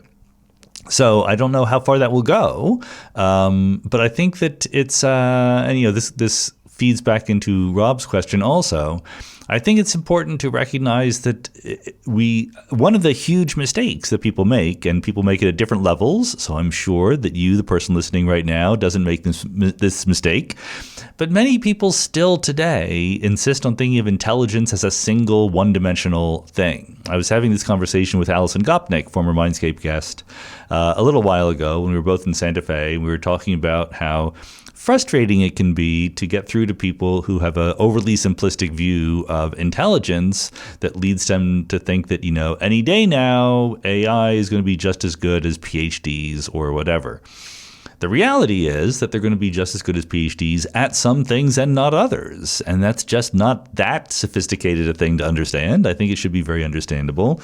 What we kind of hit on was, what we should emphasize is the fact that intelligence is not one-dimensional. It is a nonlinear, high-dimensional, spiky, weird kind of space. If you think about the space of, number one, problems you can solve, and number two, methodologies that you can use to solve those problems. And LLMs do very, very impressive things, not in the same way as human beings. And therefore, it is completely unsurprising to me that they're going to be really, really good at some things, totally less good at other things. I actually, I'm pro AI in the sense that I think that this can be a wonderful tool to use. And you can very clearly tell when you're talking to the AI about research level questions that as long as you're asking it questions that have already been answered and talked about in certain ways, they're quite good. I use it as a hypercharged version of Wikipedia, right? If the answer is out there or is closely related to an answer that's out there, they're super good at that. As soon as you start talking in a way that is not common, that is trying to change the way that we think about a certain problem, which is something that is very common in my kind of research, then it stumbles, then it has trouble because it doesn't really know how to put things together in the right way. So I'm not surprised about the math results. To Rob's question about existential risk to humanity, I think I still haven't heard what the risk is. What is the scenario by which AIs are going to be an existential risk? I think that there's sort of two kinds of scenarios. One is completely vague and just based on the idea that the AIs will be so intelligent that they will outwit us somehow. And I think that that's a very shallow analysis that doesn't really get into what it means for an AI to have motivation or goals or values or planning or anything like that. And not to say that it's impossible. I haven't heard any reason to think that those sorts of scenarios where the AI is so smart we can't cope with it make any sense at all. The other kind of scenario is that we are really stupid and we put AI in everything and give it control and responsibility over things that it shouldn't have, and we can't really control what it's going to do.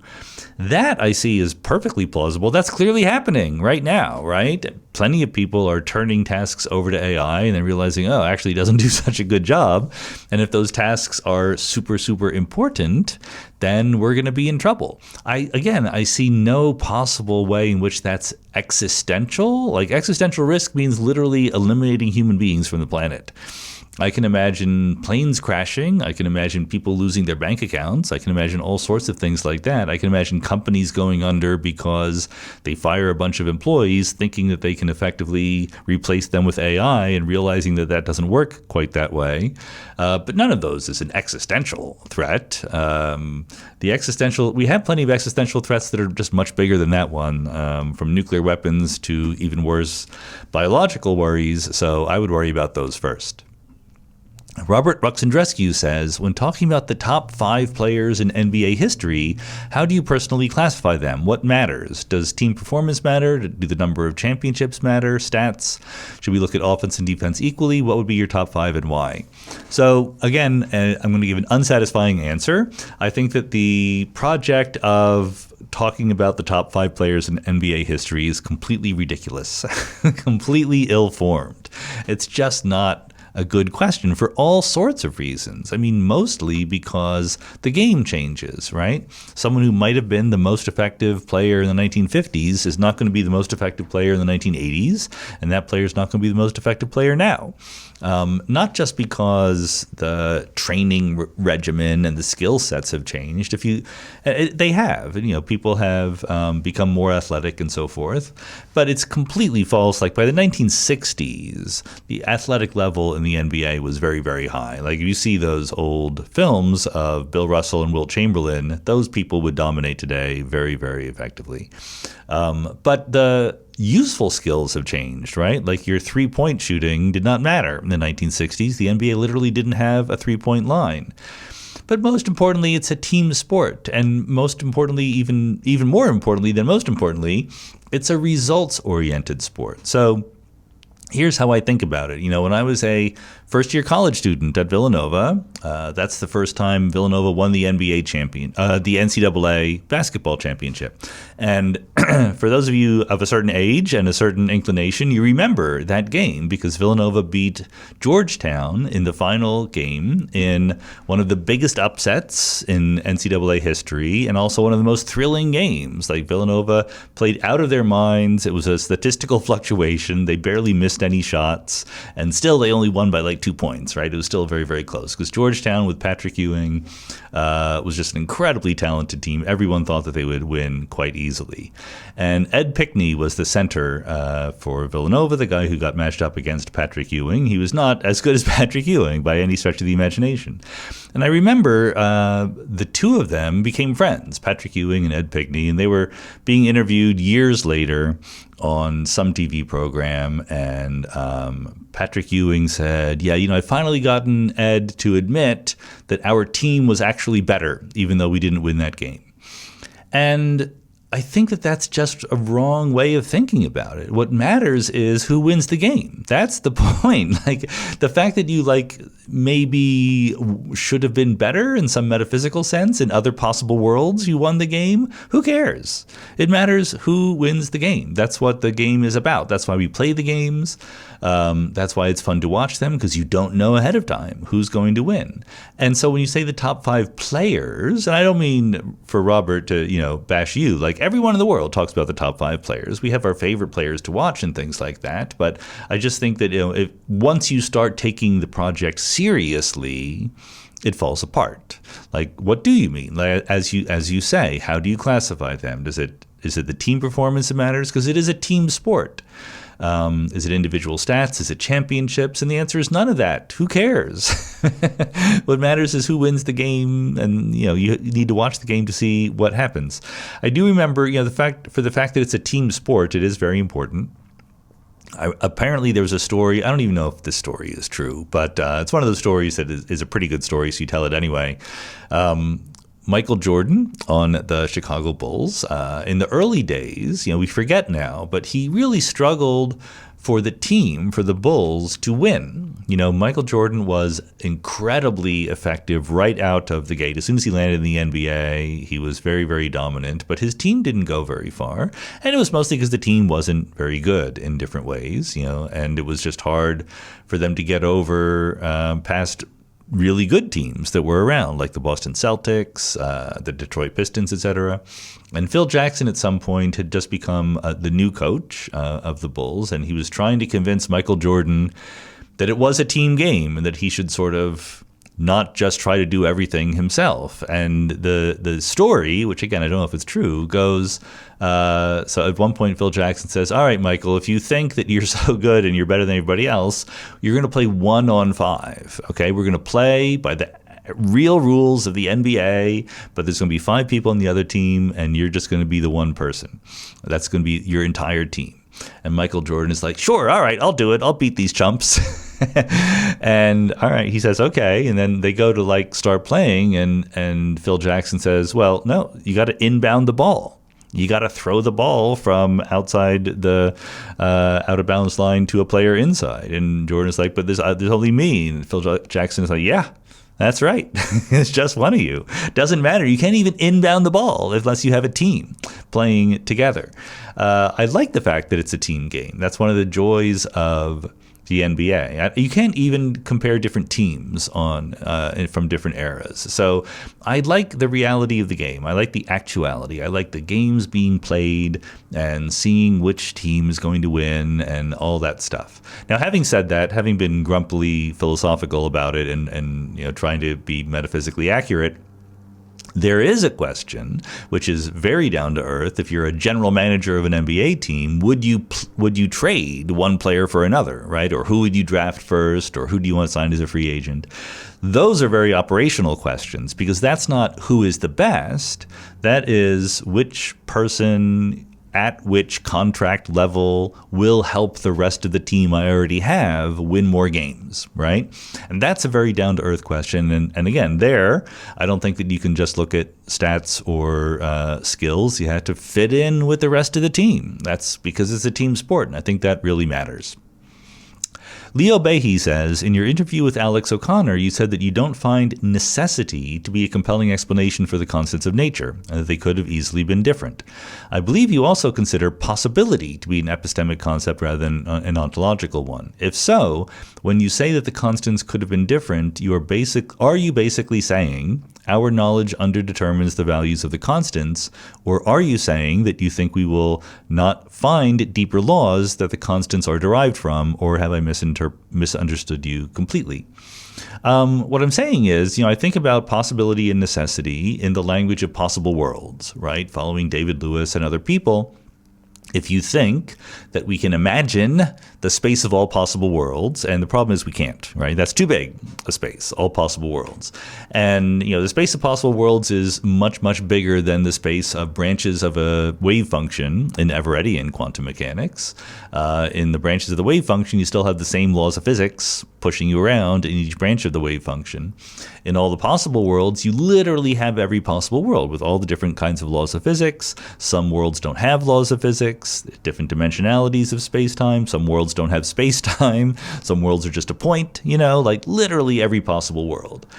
So necessity in that context is defined as something that is true in every possible world. And there's very, very little that you could even think of, very few properties that count as necessary under that definition. People have tried to argue for the necessity of God, but I think that their arguments are pretty weak, pretty feeble. Possibility is when at least some worlds have a certain feature, okay?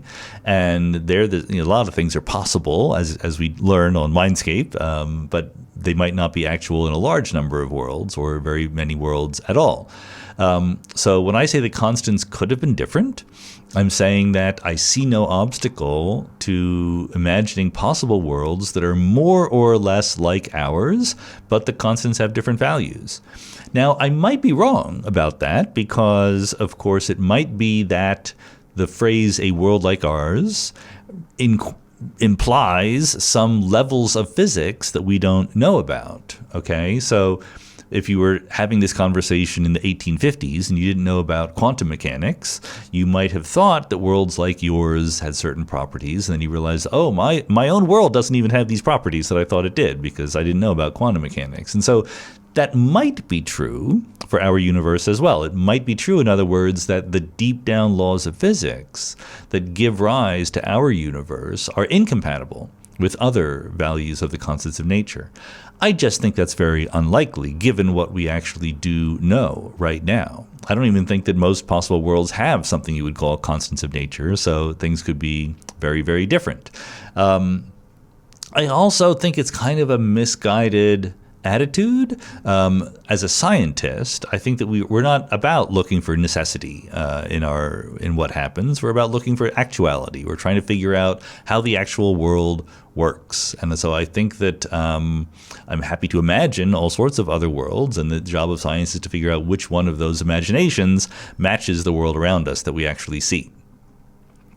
Paulina Vino says, can you explain what the classical limit is and how it's calculated?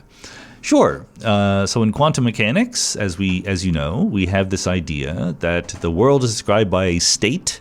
That's a very vague way of saying things. And it is a very vague way of saying things. And that's intentional because it's very hard to talk about what the quantum state is without either being very mathematical sounding or prejudicing your physical view of what the quantum state is. So here are two different ways of saying what the quantum state is. One way is to say it's a vector in Hilbert space. Okay, that's what we were talking about earlier in the AMA. So what that is simply saying is that we have this view of the fundamental ontology of reality that we can represent mathematically in a certain way.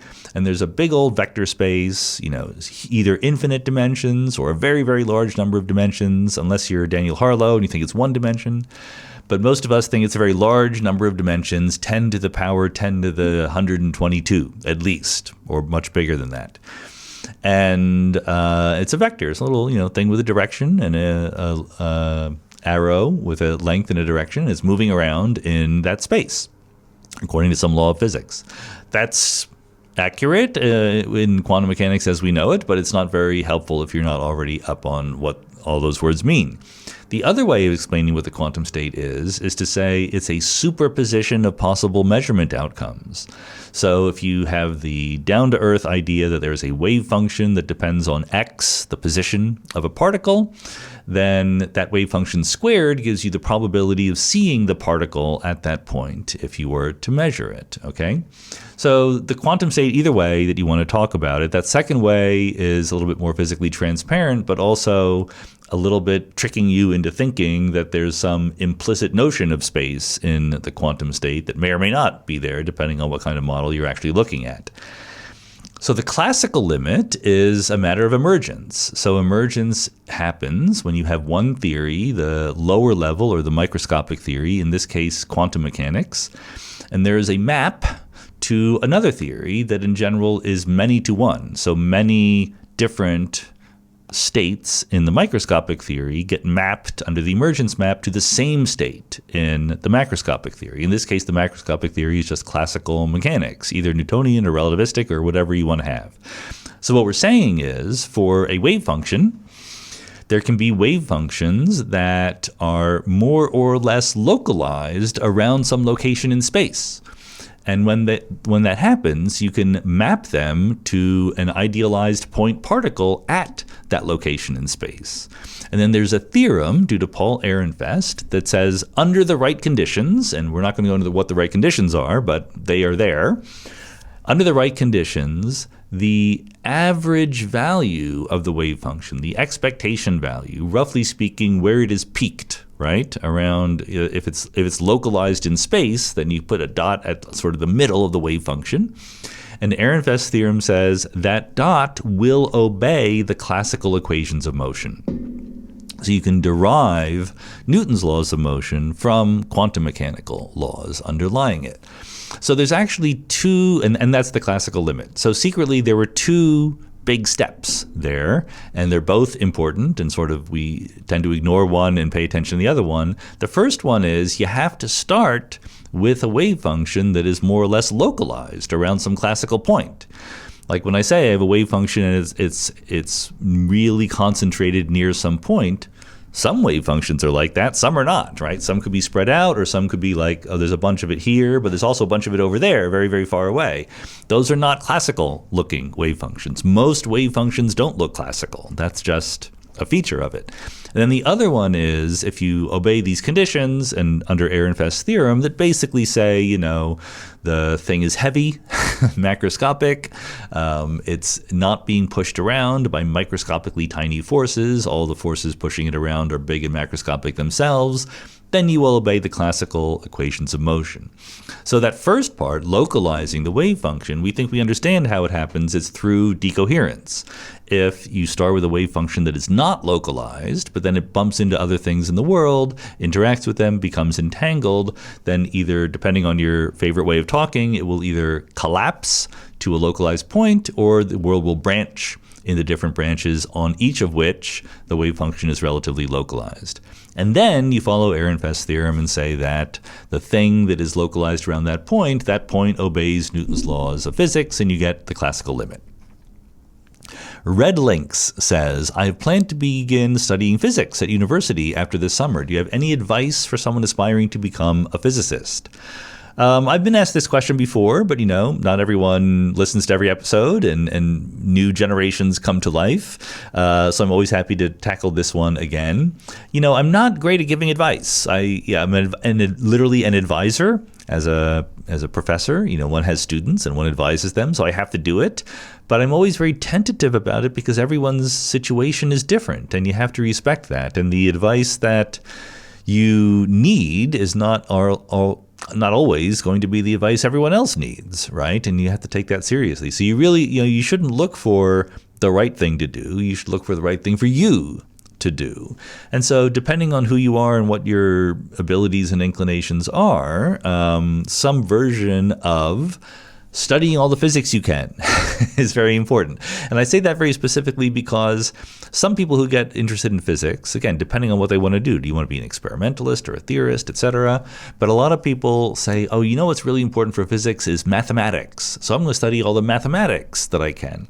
And mathematics is absolutely important for physics, and I studied a lot of it, and I won't discourage you from doing it.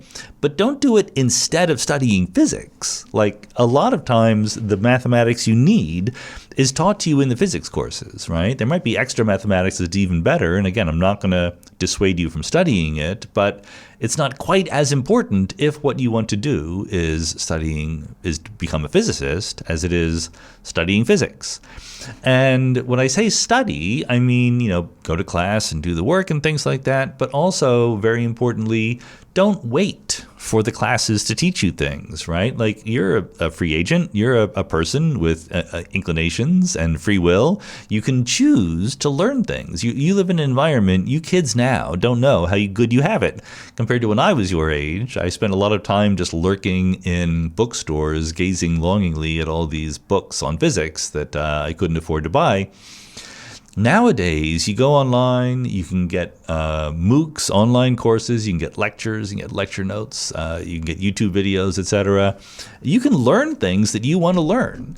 And you need to learn it seriously, right? Not just superficially. Like, if you actually want to be a physicist, you really do have to get that information into your brain. I know that this is a new problem that people are facing now. They didn't face in my age, that AI, LLMs are super helpful in some ways, but they can be a crutch that can stunt your development if you use them incorrectly. If you're constantly going to the LLM to ask for help in answering questions, you're not training your brain to answer those questions, right? You can't build a machine to lift weights for you and expect to get stronger. So you need to actually use your brain to tackle the problems. So whatever is the thing you don't know yet, is it statistical mechanics, E&M, whatever, learn it.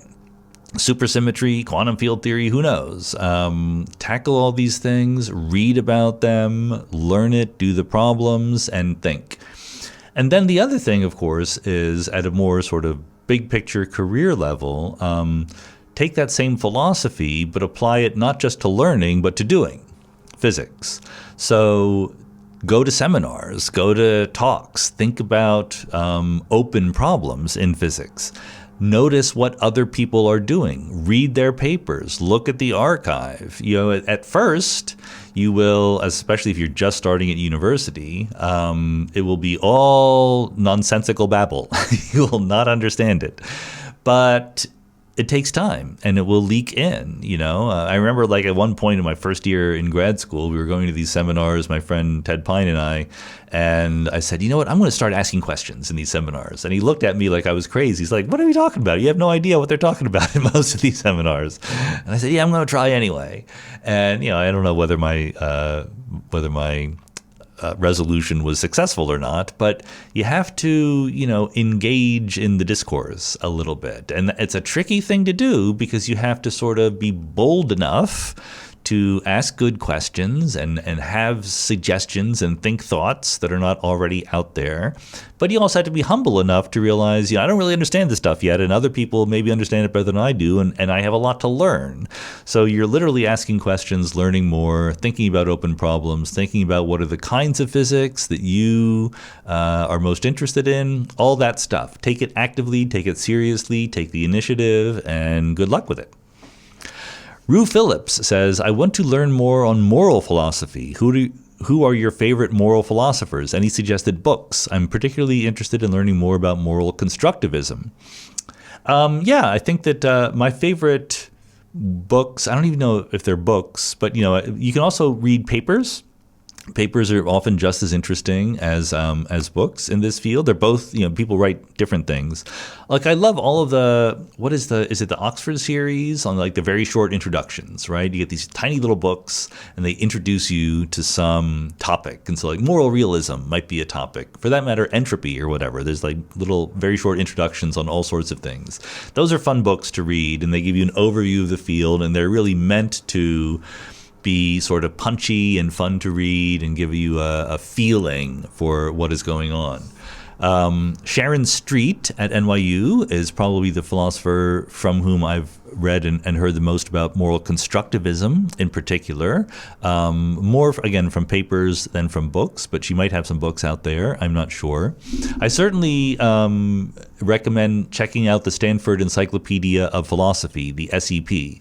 The Stanford Encyclopedia is this amazing source. I wish we had something equivalent in physics, but they get, high-level researchers to write these survey articles in encyclopedia form on all sorts of philosophical topics, and they have references to all of the literature that you can just click on, etc. So, well, when it's available. Sometimes you have to actually go and get a book and read it. But I wouldn't say I have favorite moral philosophers other than that. I have a grab bag, I think that I've admitted before that I don't really have a once and for all articulated moral philosophy. I have feelings, I have impressions, I have convictions about this and that different thing, but I wouldn't say I have a systematic approach, so I don't really have like a list of top 5 moral philosophers that I really appeal to. Nikola Ivanov says, if quasi-classical reality emerges through decoherence, stable records, and the thermodynamic arrow of time, could observers with very different bodies, environments, or evolutionary histories coarse-grain the same underlying quantum state in genuinely different but equally valid ways? Or would any observer capable of forming records and making successful predictions converge on the same emergent patterns? This is a great question. If you listened to my solo podcast last week, you know that I'm fascinated by this question of how you start with this bare bones, very, very austere picture of quantum mechanics as describing a vector in Hilbert space, and from that finding all the richness of the world around us. So Nicola's question is, could you find 2 different worlds around us in the same quantum state doing one kind of thing?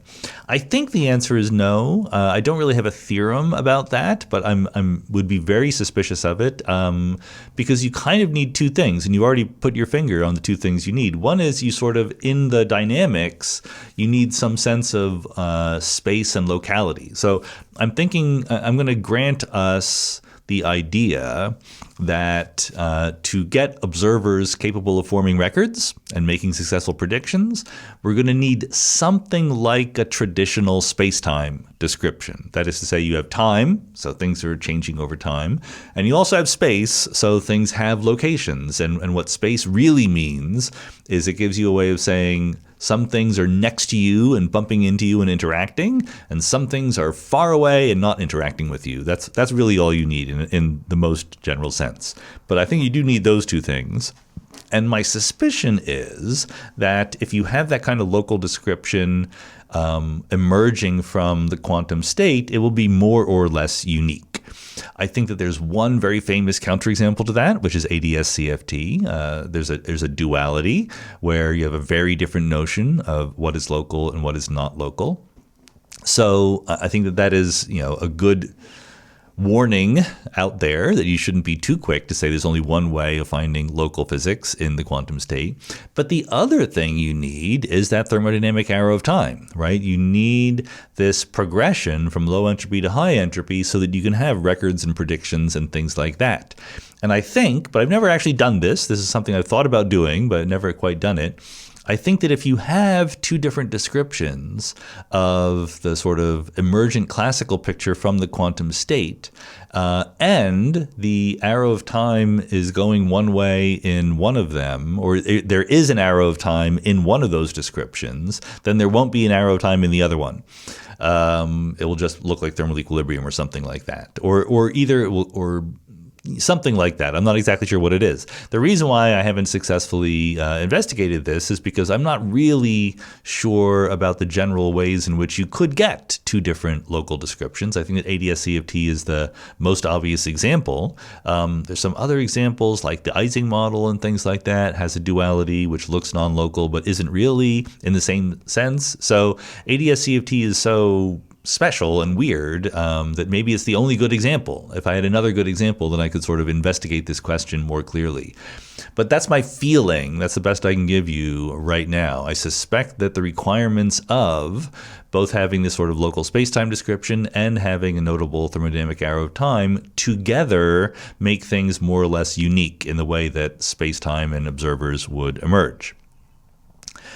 MSFV says, what if alien life is relatively common, but as there are millions of billions of years more technically advanced than the human race currently, we cannot tell them from what we perceive to be nature? Sorry, when I'm recording this, it's early in the morning here, and I'm not my most articulate reading these questions here. But MSFV is asking whether or not the aliens might be out there and we just haven't noticed them yet, okay? Just because they're so technologically advanced. Anything's possible. It's possible, but I don't think that's very likely.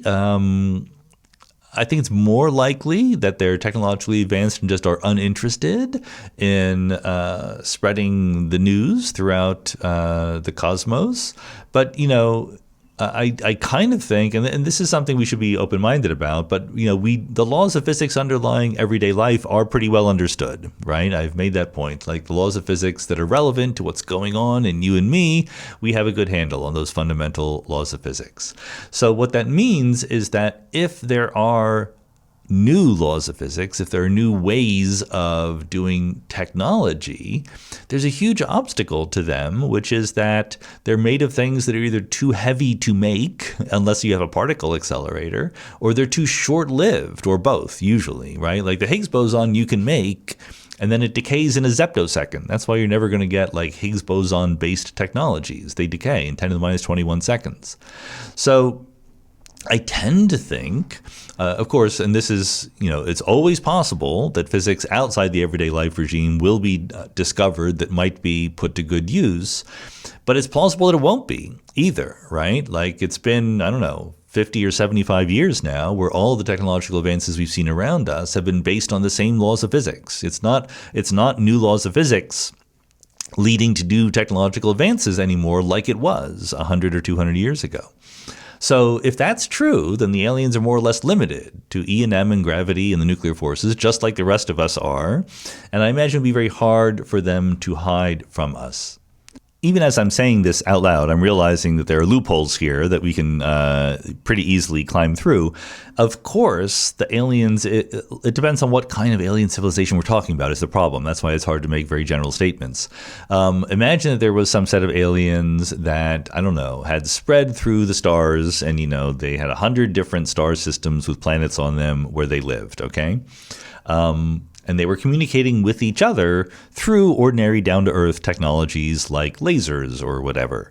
There's no reason for them to waste their energy in spreading radio waves in all directions, right? They should be able to point their signals at each other fairly effectively. That is something you can do with existing laws of physics. So we might just not be in the line of fire or the line of communication. That's completely possible. So that's not the aliens trying to hide. It's just that they're not trying to draw attention to themselves. And I think if the aliens were out there but just not trying to draw attention to themselves, then it would be completely possible that we haven't detected them yet. Ken Wolfe says, in Canada, our Constitution has a notwithstanding clause that allows either the national or provincial governments to pass laws notwithstanding the fact that they violate certain provisions of the Charter of Rights, with specified guardrails like the need to be renewed by a majority vote every 5 years. Many people here are dead set against the clause, but I see it as a compromise between democratic rights and individual rights, which are inevitably in conflict and both of which always need to give way to accommodate the other. Do you agree that that is the right way to think of it? I shouldn't comment specifically on the Canadian Constitution. I don't really know anything about that. And I think that the crucial question here, as for many constitutions, is how the rules get interpreted by the actual living, breathing human beings who are in the court system or the legislature or whatever. As we've seen here in the United States with our Supreme Court, very, very clear words in the text of a constitution can somehow be mangled in the minds of people sitting on the judiciary to mean very different things. So that is an issue that you have to worry about. Maybe it would sound good to violate certain rights by a certain, in a certain piece of legislation and everything, because it serves the greater good. But there's a slippery slope there, just violating all sorts of rights. On the other hand, maybe it is a good way of doing it. I'm not exactly sure what the provisions of the Charter of Rights that might be violated are. That's why it's very, very hard for me to judge. But let me just say, the bigger picture is a fascinating and important one. Namely, how do you set up a constitutional system, or a legal system for that matter, that balances the idea that we're going to be democratic and give people the right to decide what happens in their country and the laws by which they live, versus the fact that people make bad decisions sometimes. People do bad things and want to do bad things intentionally to other groups or whatever. Those are not the only considerations to balance. Obviously, in the modern world, there's this consideration that is maybe more important than ever, that power gets effectively concentrated in the hands of a small number of people just because of their enormous wealth. And that is something that was not as obvious as something to worry about back in the days where these constitutions were being written. Anyway, the bigger question, I think, is a difficult one, because democracy is never going to be perfectly stable, right? If everyone or almost everyone in a country doesn't want the country to be a democracy anymore, it won't be. There's no safeguards that you can put into a constitutional system that says, even if everyone agrees to overturn the Constitution, we won't let them do it, right? You just can't do that. You can't legislate or constitutionalize your way out of some of these dilemmas. So I kind of think that you do have to take these balancing considerations very carefully, but you have to do so in a way, I think the best you can do is to try to disperse the power and the ability to change things dramatically. The people who wrote the U.S. Constitution, which I do know something about, tried to do this. They had the separation of powers between the executive, the legislative, and the judicial branches. They had, even in the legislative branch, they had two different houses, right? The House and the Senate. And then there's all sorts of checks and balances. It was established pretty early on that the Supreme Court could decide that legislation was unconstitutional, things like that. But that doesn't really work if people are not devoted to maintaining that. It's always ultimately going to be in the hands of human beings who are the legislatures or the judges or whatever.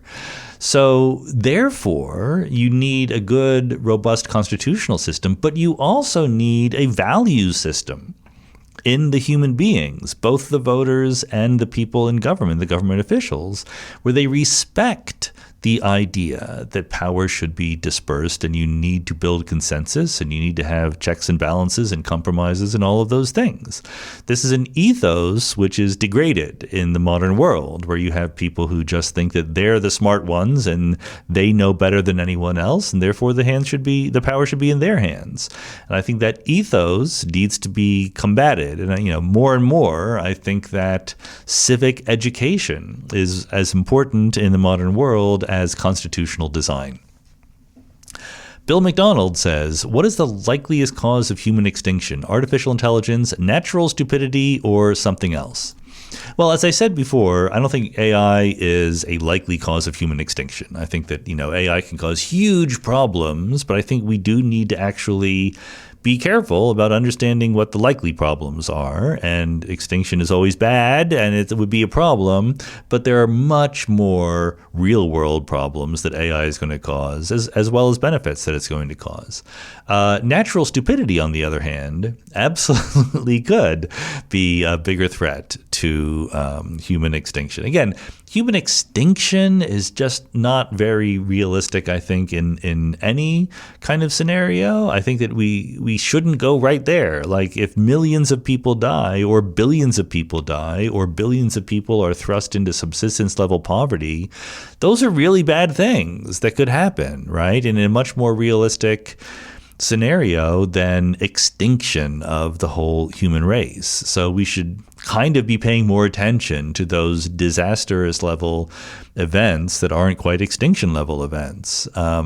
And I think that there's a very standard list of bad things that could happen that you could, in some sense, classify as natural stupidity. I mean, an example of natural stupidity is one of the big ways that you can get massive death on a terrible scale in the modern world is by setting off a nuclear bomb in some place, some densely populated place.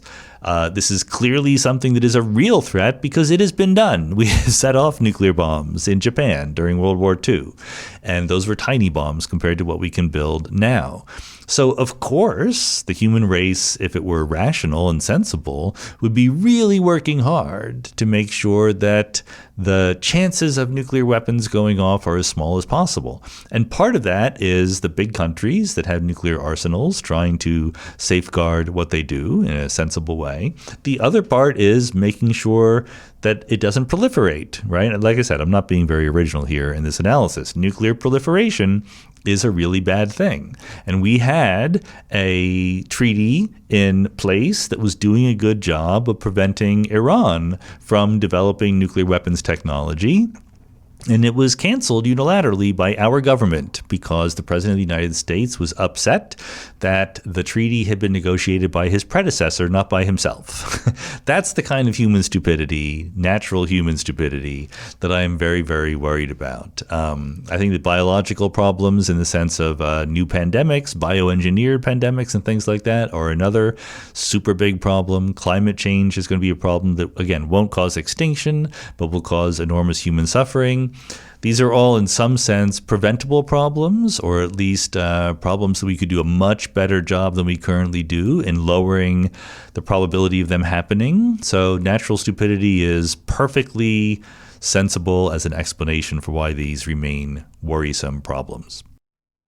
Kevin's Disobedience says, I don't think I've ever heard your opinion on nuclear energy. Why, do you think we should be using more of it to power the world? And if not, why not? So I kind of don't have an opinion about this in the sense that I kind of don't care. Like when I was younger, I was very pro-nuclear power because I thought it was more sustainable than fossil fuels and it was just easier to implement than some of the longer-term renewable options. These days, it's a weird thing where much like one's opinion about whether or not the COVID-19 pandemic came about because of a lab leak or sort of natural evolution of the viruses has become less of a science question and more of a signaling what tribe you belong to kind of question. And I feel like nuclear energy has also become that. I think that nuclear energy is fine if it works and is safe. That's about it, right? And if that's true, if it's cost effective and you can make sure that you protect against disasters and you can store the waste, et cetera, if all that's true, then it's good. And those are all engineering problems that should be faced by engineers, not by politicians and pundits and things like that. And of course, there are political issues in do you have the willpower to make sure that if you have nuclear power, you do it safely.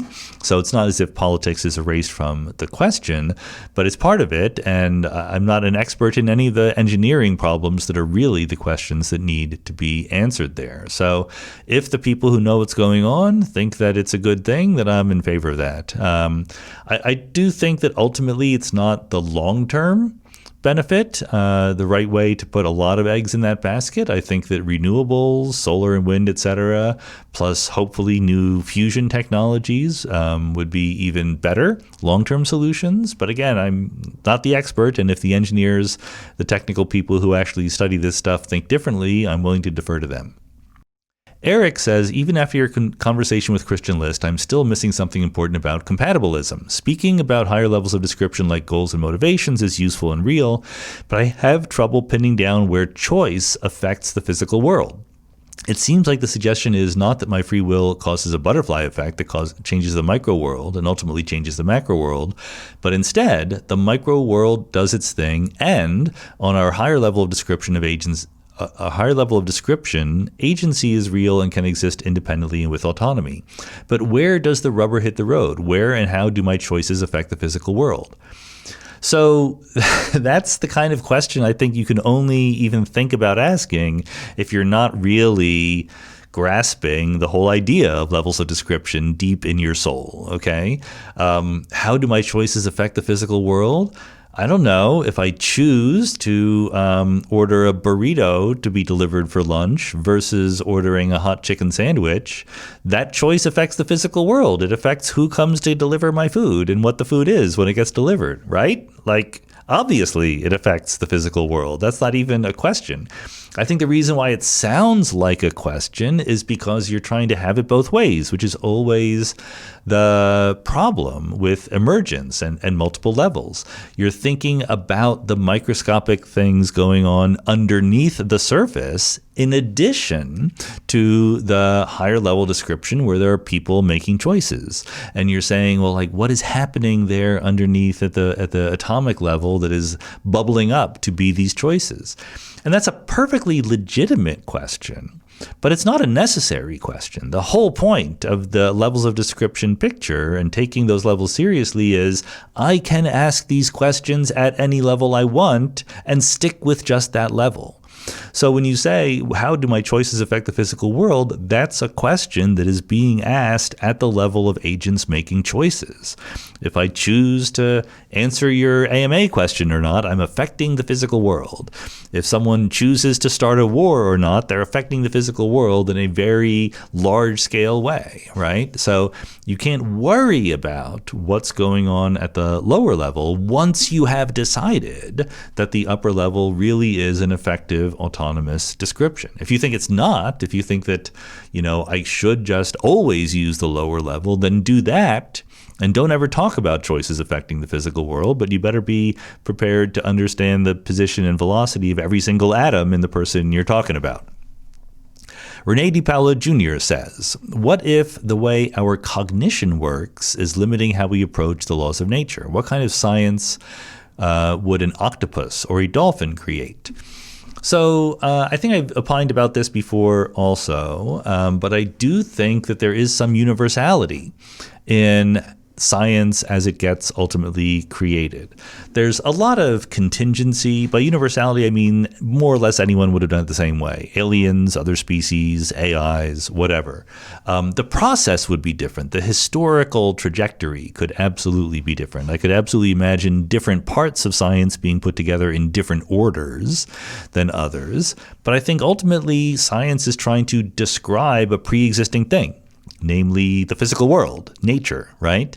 And I don't think that an octopus or a dolphin or an ET or an AI could ultimately come up with a description of the same physical world which was equally successful as our description, but somehow radically different from it. There's only so many things you can say about a physical system, and we're trying to say them as well as we can. And there's not even enormous flexibility in the order in which we discover things, just because the things that we see around us at the fundamental level seem to be quantum fields, and quantum fields get organized by distance scales, right? You experience and describe macroscopic things first, and then as you get better and better at science, you dig more and more microscopic. And I think that's going to be true for octopuses or dolphins or whoever, just as well as for human beings.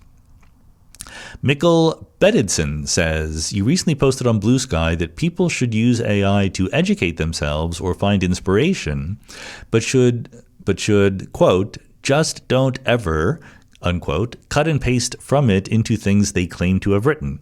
I'm sympathetic to the concern, especially when AI is used to bypass thinking or cut corners, but I'm curious where you draw the line. Suppose someone uses an LLM to draft or improve prose, then carefully checks, revises, and stands behind every sentence.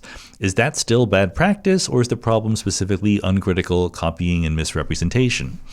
I think it's pretty bad practice, but also you've sneaked something in here into the question. It's a perfectly good question, by the way. I like the question. It's an important and difficult set of issues that we're going to have to deal with. But the little sneaky part is where you say, suppose someone uses an LLM to draft or improve prose. Those two verbs, draft and improve, are very, very different in my mind.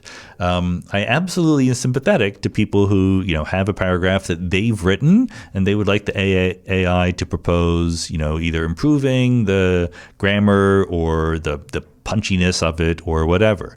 I don't do that. It's not my thing, but I get it if you want to do that, especially if you're not a native speaker of the language that you're writing in or anything like that.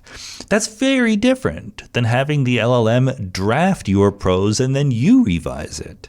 The important thing here is that there's two things going on. One is the text that is being produced. The other is the attribution of credit or responsibility of that text to some agent. And if you want to sign your name to the text that is being produced, then it better be produced by you. I don't think that's an unreasonable standard, even in the LLM era. There are things called editors, and editors get credit too, but they get less credit, right? Like when I write a book or when I publish an article in a magazine or whatever, there's an editor, and those editors get credit usually like in the acknowledgments of the book or maybe in the front matter of the magazine, etc. So it's a different kind of credit, but they get acknowledged. But the person whose name is on the text as the author is me. And even though it's a little bit collaboration, at the end of the day, the creation event was in my hands, and I helped shape even the editing process, right? And so if all you do is prompt an LLM to produce something and then you revise it, you're the editor, not the author. And you shouldn't get authorial credit, even if you prompted it very, very carefully. So I think that attribution aspect is very important. I mean, we had, and again, I have opinions about this, but I recognize that the issues are real and difficult. I am on the various editorial boards of various journals, and we've had these discussions, and I've had colleagues who said, look, if someone comes up with a really good article that is a true contribution to human knowledge that we would ordinarily publish in our journal, why should we care if that person did all the writing themselves or did it via an LLM, one form or another? And my argument is, in part of the job of a scientific journal or a philosophy journal for that matter is to put out scholarship into the world that improves human knowledge. But there is another part. There is another job that the journal does, which it attributes credit to the authors. People can get jobs on the basis of their list of publications. They can win awards. They can, be asked to give talks, etc. And if you ask someone to give a talk on some brilliant paper that they are the author on and they show up and it's clear that they have no idea what's in their own paper, that would look bad, right? That is, you're not doing your job as the journal if you're giving credit to someone who wasn't actually the author of the paper.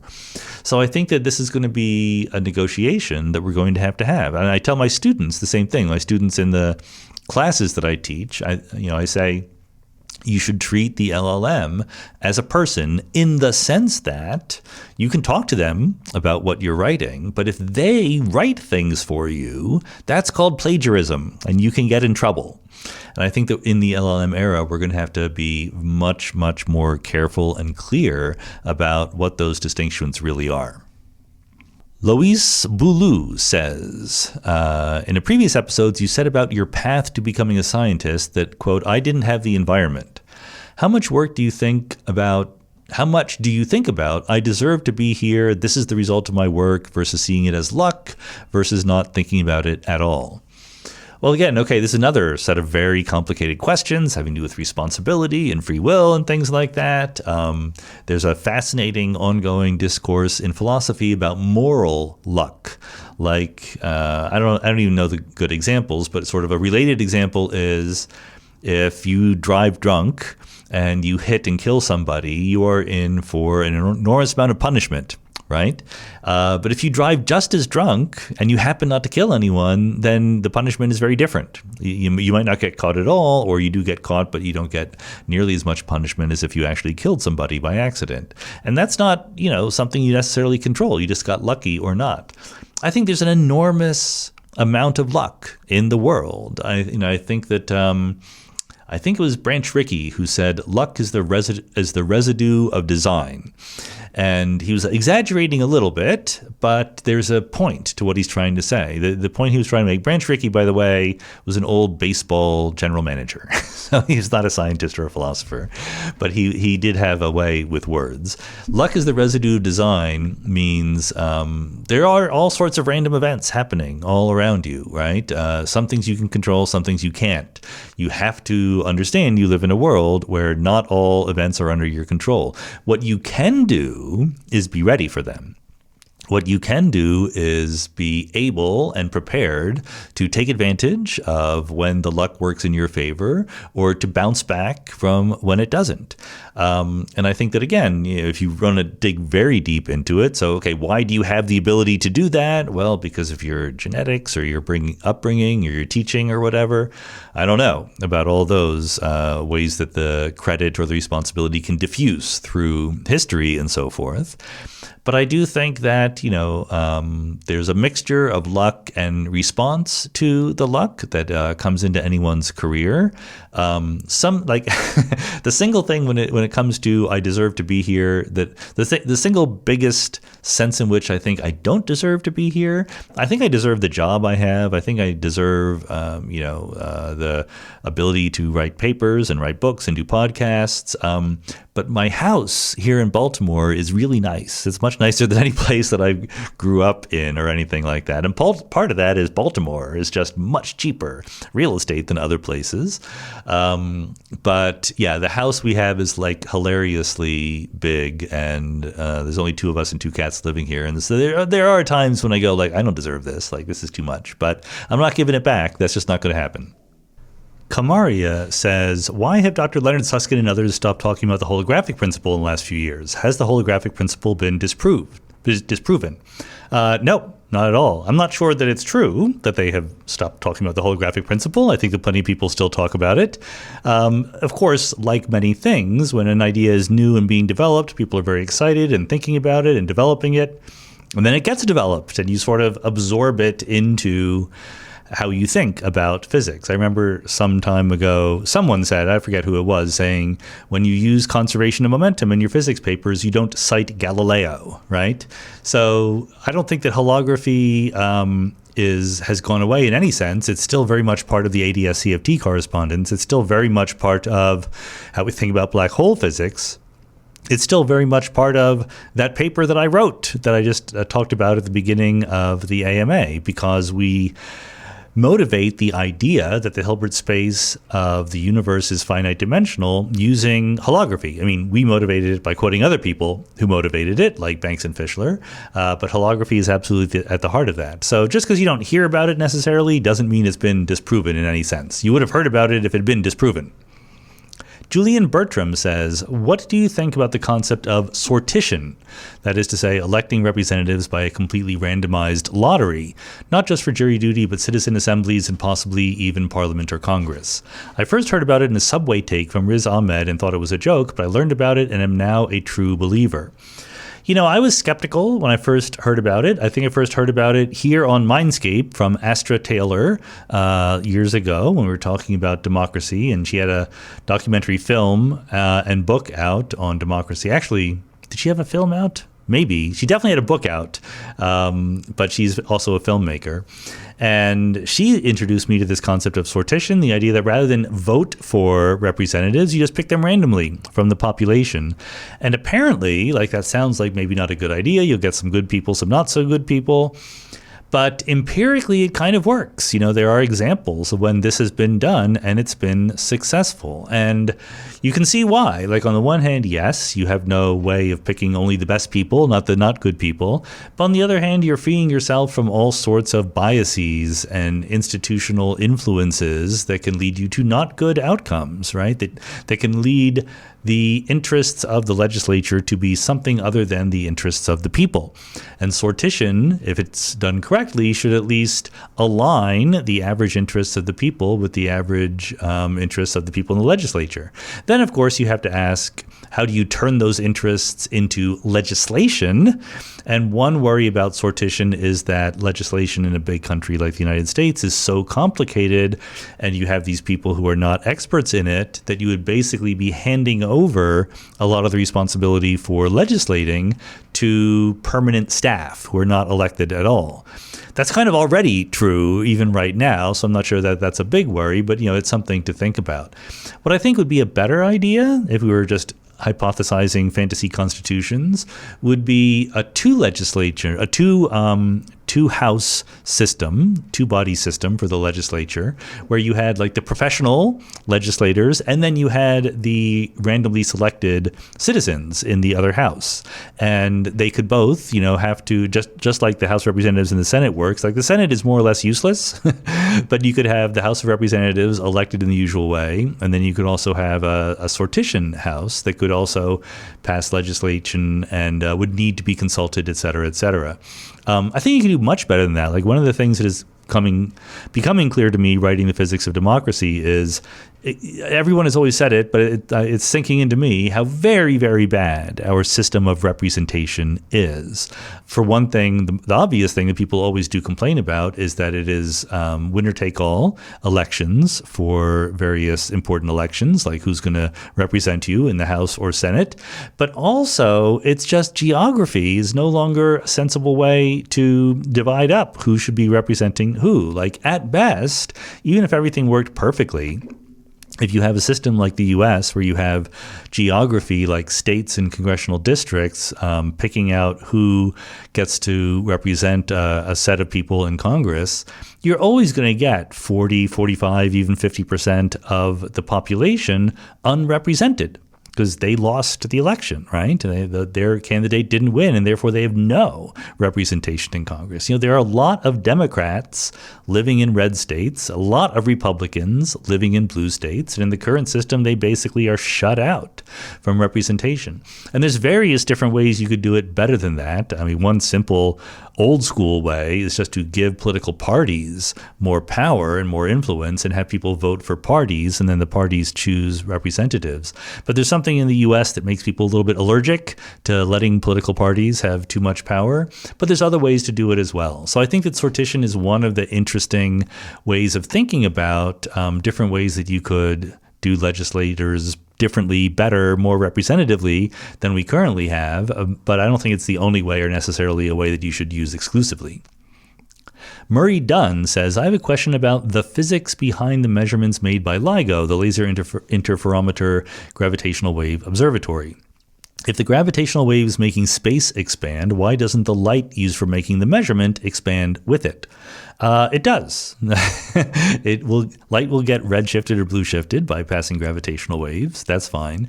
But it doesn't really change the fact that it takes a different amount of time in the rest frame of the gravitational wave detector for the light to travel from one point to another. And that's one of the reasons why it's crucially important that something like LIGO is an interferometer. They're pushing they're pushing laser beams down two perpendicular directions. And as the gravitational wave pulls and pushes in different directions, what you're detecting is the difference. So you don't need to do the impossibly hard measurement of actually measuring how long it takes light to travel. You're measuring the difference in how long it takes light to travel down those two tubes. And even if the light gets blue shifted or red shifted, it's still traveling at the speed of light, right? Its velocity is the same in the rest frame of the gravitational wave observatory. So therefore, in that rest frame, the time that it takes is different, and that's all that you really need to measure the gravitational waves. Evan Dorn says, do you have any advice for someone who's interested in publishing but who isn't currently affiliated with a university or other research organization, particularly if they have a relevant background, but they haven't worked or published in science in a while and so don't have many connections? I don't think connections matter at all. I think that's really just not the point. I'm not quite sure why people think that connections are relevant to publishing.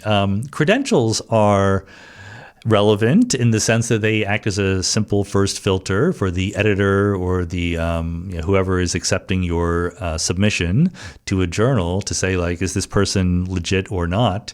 But there are absolutely plenty of examples of people who don't have academic affiliations who do publish refereed articles in the literature. I would say just if you actually have something good, just submit it to a journal, see what they say, right? Like, don't decide ahead of time that you don't have the right connections or whatever. It might be hard to get on archive if you have both no publication record and no academic affiliation, but getting something published in a journal would help you get into archive, right? That's just the way that it works. And also, I mean, let me point out that the existence of such filtering mechanisms is not bad. It's not a mistake. I'm sure that your article is worth taking very seriously, but if you look at the total set of articles submitted to journals and to archive, etc., from people who have no publication record and no academic affiliation, the track record would not look good. The set of publications is not very impressive. So there are always just everyday efficiency interests involved in how much attention is paid to these things. But if you're really sort of immersed in the literature, you know what is going on, you know how papers are written, you know who to cite, you know what the counter arguments to your thesis are that you can mention in your own paper and explain why they're not good counter arguments, and you write it carefully and sensibly, then a good journal will absolutely take it seriously. And then you just have to see whether the referees agree. Scott Collins says, listening to the excellent Christian List episode, I noticed that List often greets questions with an eager, good. You do this too, as do many of your guests. It often seems to indicate the question is one that experts have already debated and come to some kind of consensus on. Is this a rhetorical technique common in academia? Is it sometimes used to attempt to deflect questioners from probing further, assuming the ground is already well trod? I think it is something that is used very often in academia. That's that rhetorical tick, if you want to call it that. But I don't think it's for that somewhat nefarious purpose that you're suggesting here. I think it's almost the opposite, in fact. I think like saying good is, David Albert, who is a former Mindscape guest, is one of the primary people who do this kind of thing over and over again. Perpetrators, that's the word I'm looking for.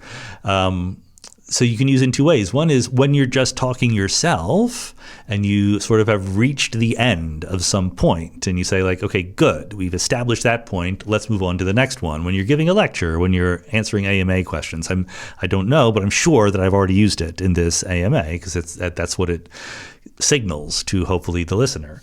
The other thing is, like you say, when we're having a conversation and someone asks a question and you say, good, generally what that means is, yes, you are putting your finger on the good question. In other words, to any point that someone could make, there's always silly questions that you can ask, like questions that miss the point or are changing the subject or whatever. When you say that a question is good, you're indicating that, you've put your finger on the interesting place to go next. And academics love that. That's what we're all about. So that's why we tell each other that we're doing a good job.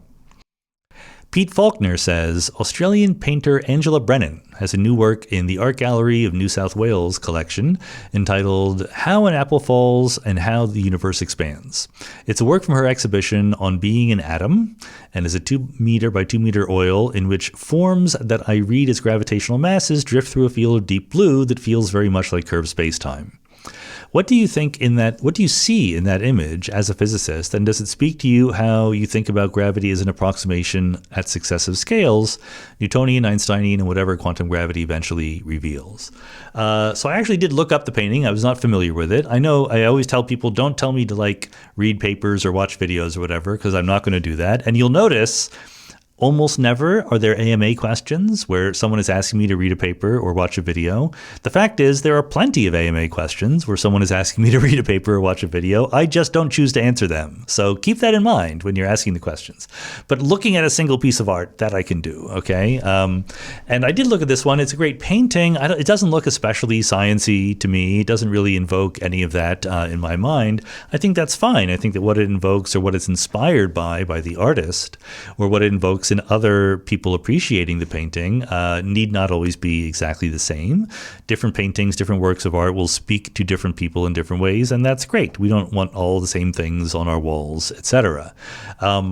And so I think that when it comes to the relationship between physics and art like this, I absolutely think of it as one of inspiration. And I think the same thing is true for science fiction novels or Marvel movies or whatever, that one thing that science can really, really do is push us out of the ruts we are in, right? One of the things about science is we have all sorts of ideas about how the world works, but science is just relentless in telling you that your ideas are usually wrong and forcing you to come up with better ideas, right? Ideas like conservation of momentum or quantum mechanics or relativity or the Big Bang are not obvious. They are not intuitive. They were not suggested 10,000 years ago. We had to be forced to think about the universe in different ways than we're used to. And that kind of being forced to think in new ways is super helpful in the artistic world, because we're always in ruts. Even as a fiction writer or a fine artist, we always have the same thing we do over and over again, and being inspired in a new way is crucially important. So whatever the resonance might be for me or for someone else, I'm very much in favor of artists thinking about science in ways that might inspire them to make better art. Kyle Stevens says, in general, if we observe two phenomena that both appear to be extremely improbable, should that increase our credence that they are causally related rather than independent? For example, if intelligent life is extraordinarily rare in the universe and Earth's unusually large moon is also a relatively rare outcome of planetary formation, is the coexistence of those two rare features itself a meaningful Bayesian evidence that the moon played a causal role in the emergence of intelligent life? More broadly, when two apparently low probability phenomena coexist, is it rational to update toward correlation even before a concrete mechanism is established? Or are humans too prone to over-inferring relationships from anthropic selection effects and effectively having a sample size of one? I think it's fine to take unusual looking coincidences and say, maybe they're related. In other words, it's a completely legitimate Bayesian move to say, I have a set of theories, a set of propositions about how the world works. In some of them, these two phenomena are correlated in some way. In some of them, these two phenomena are not correlated in any way. And then noticing that they both have unusual aspects and are coincidentally, both have unusual aspects at the same time in the same world, increases our credence in the set of theories where there is actually some causal connection between them. I think you have to be very careful, though. Bayes' theorem says that you have a prior and then you update it with a likelihood. And in this case, the prior that you might have started with might be really, really, really small, depending on how crazy the theory is. And the updating via the likelihood might also be pretty darn small. Maybe you increase your credence, but not by that much, if it's pretty easy to have these two low probability events even without any causal connection between them. So right now, like the Earth, for many reasons, is just the very obvious hospitable home of life in the solar system, even if the moon weren't here, right? So I don't necessarily think that it's a very strong amount of evidence pushing you in that direction, but it might be a little bit of evidence, and that's okay. People have to sort of train themselves, if they're trying to be good Bayesians, that there are probabilities that are other than 0 or 1. Even that there are probabilities other than 0, 1, or 0.5, right? Like there's this thing where either you have no idea and then it's 0.5 probability, or you think you know it and it's either 0 or 1. The good Bayesian knows better than that. There's a lot of probabilities other than those three special numbers. Steve H. says, does dark matter have to be independent degrees of freedom? If we can reproduce the observed metric using an intrinsic space-time response, is there a principled reason like EFT consistency or locality that rules out a purely geometric sector in favor of a particle-based one? I don't think that there's any, in principle, theoretical reason that rules it out. I think there's data that rules it out. Like, we've done the experiment and it is ruled out. There are multiple ways in which we have tested the presence of a gravitational field versus the presence of matter in the universe, and they're appearing in different places sometimes. Ordinary matter, the matter that we can actually see. We see that in things like the bullet cluster. We see it really indirectly but even more reliably in the cosmic microwave background. There's overwhelming evidence that gravity is not doing what ordinary matter does. And that's very, very hard to explain with what you would agree is an alternative theory of gravity rather than something like dark matter. There's this big wishy-washy gray zone where people call certain theories of alternative gravity, but really these theories contain independent degrees of freedom that are propagating and have energy and are causing a gravitational field. So you could just call them dark matter, right? If you're going to fit the data in modern cosmology, you're going to need dark matter. Michael Wall says, in your 2018 Firewall paper with Bao, Chatwin Davis, Pollack, and Remen, unitary evolution is manifest only in the global wave function, not on any single semi-classical branch. For an observer confined to one branch collecting Hawking radiation, what does recovering the black hole's information actually amount to? And how does that picture relate to the page curve, which seems to describe purification within a single observer's branch? How does it relate to the page curve? Let me put that aside and maybe let me think of whether I can actually answer that one. But let me get to the heart of the question, which I think is a very good one, and it sort of was an implicit message of that paper, which is that often physicists talk in a very, very slipshod way about information conservation in quantum mechanics and in quantum gravity, right? We insist that information be conserved in the evaporation of a black hole, but we put aside the fact that, in fact, information is not conserved whenever we measure a qubit, whenever we measure a spin, right? Measurement processes in quantum mechanics, as we teach them in our undergraduate courses, destroy information. They are not unitary. Now, an Everettian like myself can say, well, that's because the overall evolution of the wave function is perfectly unitary, but within a branch, or if you like, as experienced by any one observer, things do not look unitary, information is lost. So you can't actually recover the information in a black hole, okay? You can't do that as a practical matter by going out there with a detector and collecting all of the radiation. If you knew something about the radiation, if you knew that it was sort of in some certain kind of state, then you might be able to figure out which state, which specific example state it was within that class of states. But as a theorem in quantum mechanics, you can't just do a measurement and without knowing anything about the state, detect what it is. That's just quantum mechanics for you. The page curve, for those of you who don't know, is a curve that represents the amount of entropy in the radiation given off by a black hole.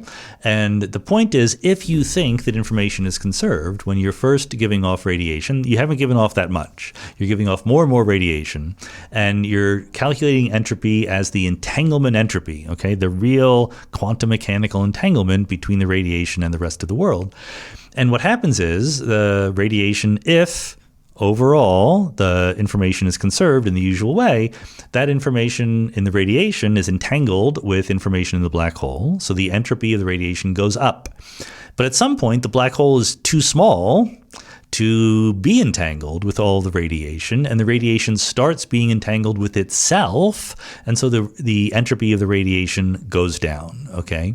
So I'm not exactly sure how to phrase how that, it's completely consistent with everything we said in our paper. I'm not quite sure how to phrase it, but I think that what's happening is the page curve applies to the wave function of the universe, right? The page curve is not about what happens on one branch. And so when the entropy of the radiation goes back down to zero, when the black hole has disappeared, that's presuming that you're talking about the factor of Hilbert space representing the radiation degrees of freedom in the wave function of the entire universe. That's the entropy that is supposed to be zero. Jeffrey Segal says, in the last AMA, when talking about tunneling of a Coke can, I think you mentioned that a new universe is more likely to form than a Coke can to suddenly appear. If I got that right, does that mean that a new universe is more likely to form than a Boltzmann brain, which I would assume is much less likely to appear than a Coke can? That would seem to me to be fairly reassuring that I am unlikely to be a Boltzmann brain.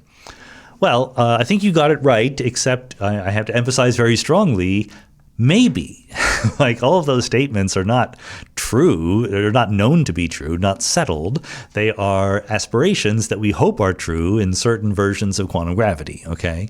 So in other words, if certain things work out to be how we think quantum gravity works, then there will be processes that make new universes. And if that can happen, then that can happen more frequently than making brains. So certainly you are tempted in that perspective to say that explains why I'm not a Boltzmann brain, because every time I make a certain universe, that will eventually lead to bajillions of observers. Maybe not as many as in the ultimate Boltzmann brain scenario, but at least for a while, there'll be more observers than a single one. So if it's easier to make just that one universe than a single brain, most observers are going to find themselves in the ordinary thermodynamic phase of the universe's evolution. The problem with that is, number one, we don't know if quantum gravity works that way, if baby universes get created at all. That's fine.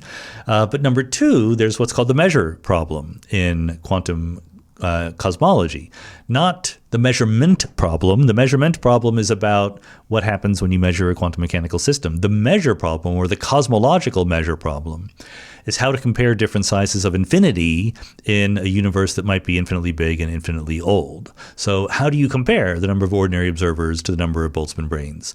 Certainly when Jennifer Chen and I proposed our theory, one of our hopes was this was a reason why there might be more ordinary observers than Boltzmann brains, but I wouldn't trust any of that given our current state of cosmological knowledge. Steve Bonner says some neutrino detectors are built in deep mines to keep out particles other than neutrinos, but they're surrounded by ores that may be undergoing radioactive beta decay. Is this a problem? Is it possible to distinguish those neutrinos from others of celestial origin that may be of greater interest?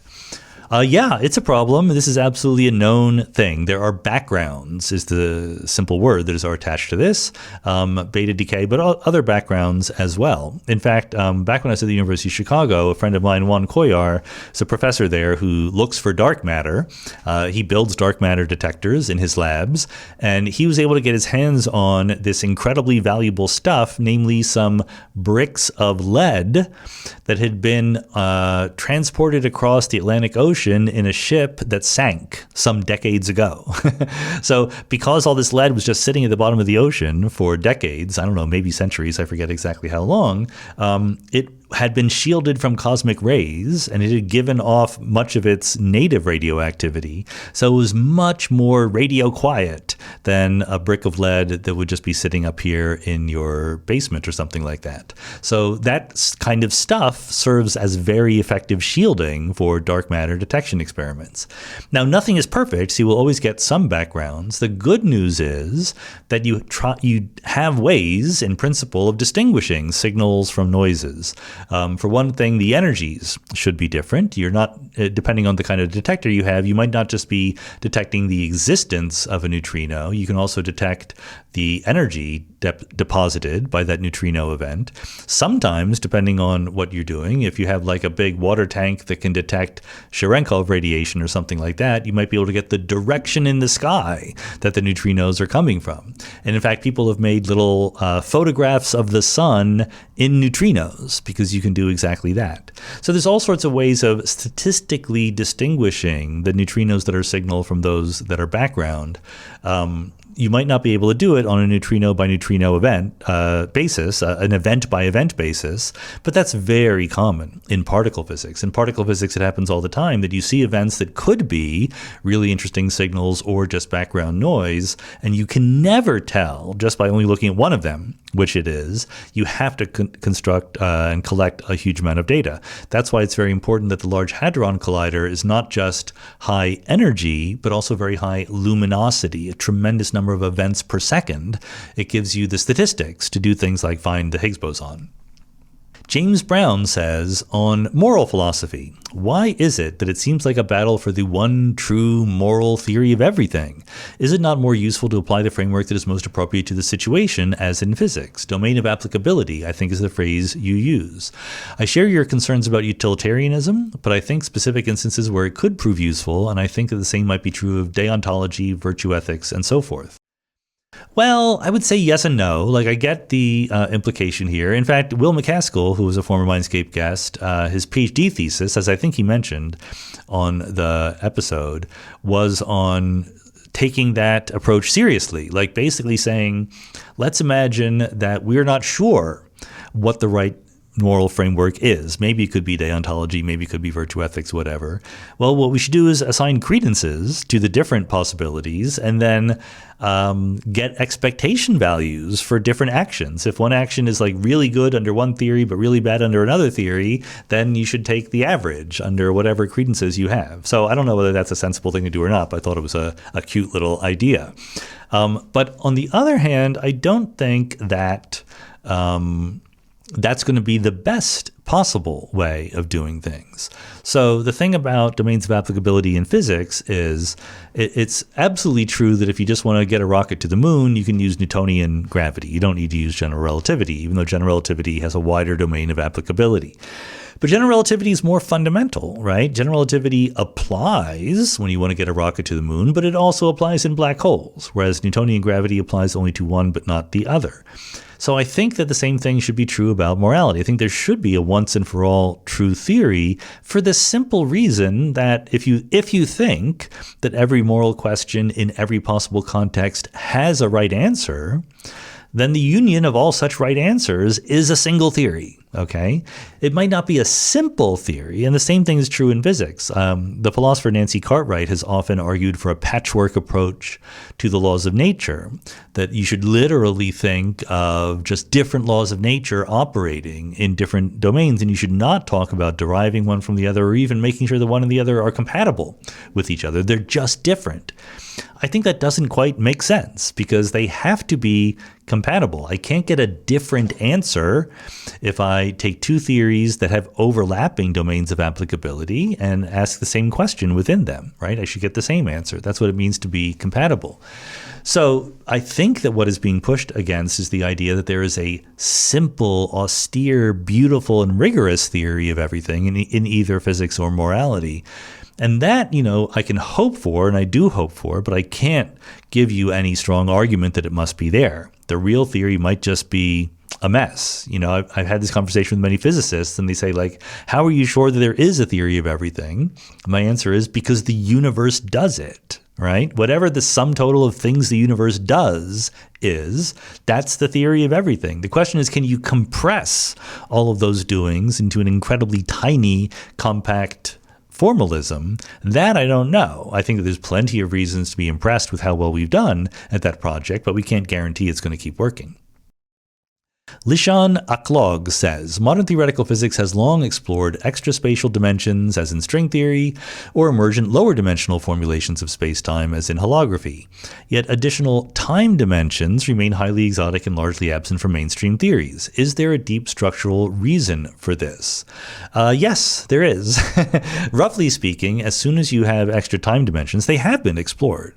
They don't work, roughly speaking. I mean, some people are pluckily, chipping away, trying to make them work better and better, but they have not convinced anyone else that they're good. So there is neither any motivation for doing that from experiment or from theory, other than we should try all the possibilities, which is fine.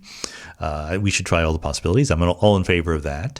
But there's no piece of information we have about the universe that says, oh, if only there was more than one dimension of time, we'd be able to explain this piece of information.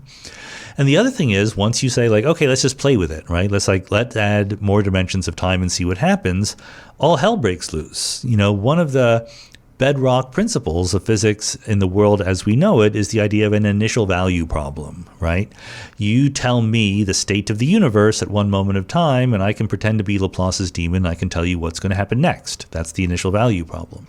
If you have two dimensions of time, there's no such thing as the word next, right? Just like in one dimension of space, there's only one direction to go in. You can go forward or backward in that direction, but there's still only one direction to go in. Whereas in two dimensions of space, now you can go in circles or straight lines. There's an infinite number of things you can do.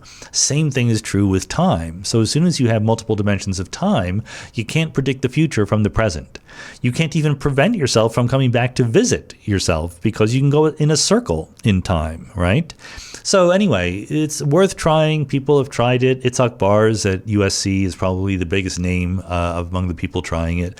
But there's been no breakthrough that says, oh yes, if you just try this particular tweak, it makes other questions in physics get better rather than worse. Brandon Wheeler says, what is your view on the changes the New York City mayor is doing? Yeah, so Zoran Mamdani is the new mayor of New York City. Look, I don't live in New York. I don't really follow all the actual politics. So if your actual question is specific policy changes that the mayor has tried to implement, and are they good policy changes? I have no idea. Like, cities are very complicated. Certainly, I think his heart is in the right place. He's trying to make the city more livable for the majority of its citizens, not just the wealthiest and most influential. He has all the right enemies, let's put it that way.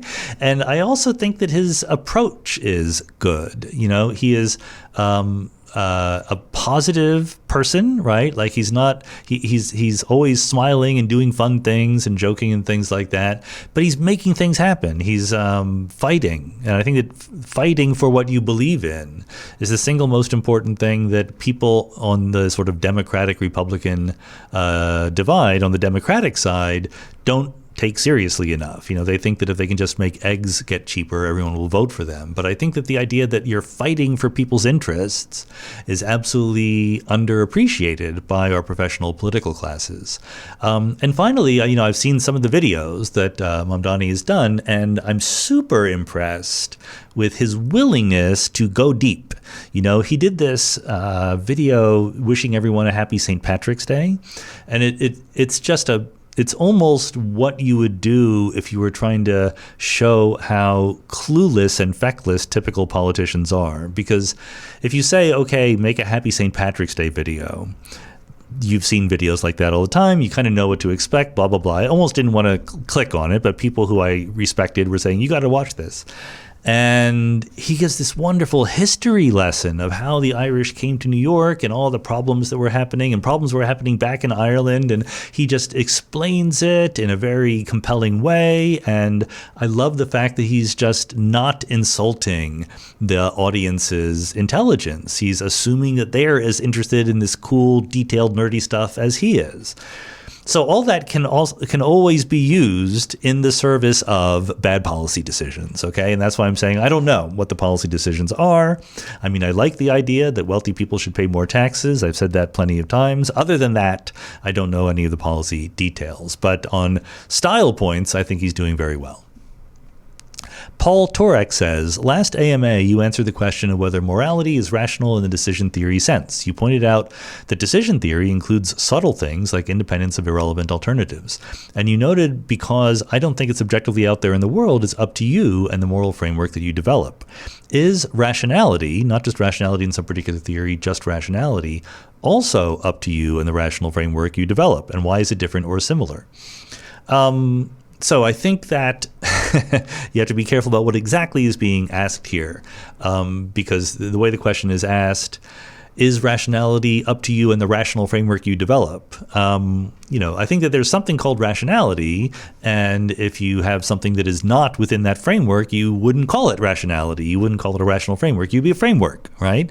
And in fact, I don't mean to dismiss that possibility. I think that nearly every living human being has a framework for making decisions that is not 100% rational, right? On the independence of irrelevant alternatives, I forget how many times I've told the joke, probably several times, but there's a joke due to Sidney Morgenbesser, the famous Columbia University philosopher, who apparently Morgenbesser was, I'm sure I've told this joke before, but he was at a diner and the waitress says, what kind of pie would you like? Or would you like any pie for dessert? And he says, what kinds do you have? And she says, oh, we have apple or blueberry. And he goes, oh, okay, I will have the apple pie.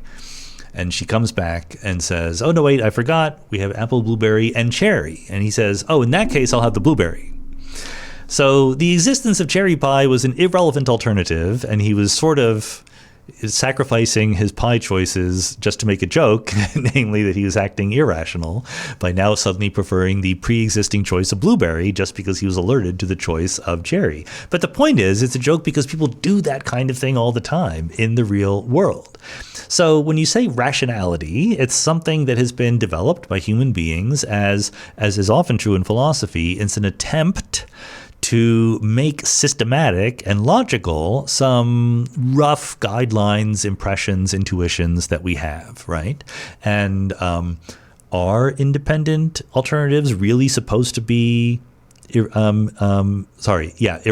Yeah, are I suppose I should say, are irrelevant alternatives really supposed to be independent, or not? Like, you can choose that, right? Or you can just choose to be whimsical, or you can choose to be self-contradictory, or you can choose to, again, in some sense, just like for the laws of physics that we were talking about and the laws of morality, you can always be 100% consistent and logical and rational just by saying that my moral theory is that everything I have ever done and will ever do is morally good. There you go. You're rational, right? So I just think you have to be super duper careful. I mean, if what you're asking is rationality unique? Would everyone agree on it? I think like the basics are pretty agreeable, but then there's always fussy things at the boundaries that people could choose to disagree about.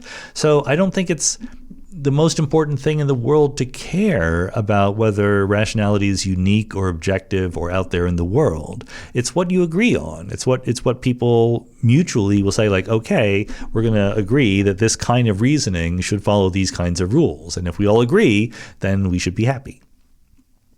Robert Kitsey says, because too many of your stories seem familiar, did your Bucks County High School football team beat mine, Council Rock, in the 1984 homecoming game? If so, I remember our schools being major rivals. I was a soccer player, but football was a big part of our high school culture back then. It's a small world.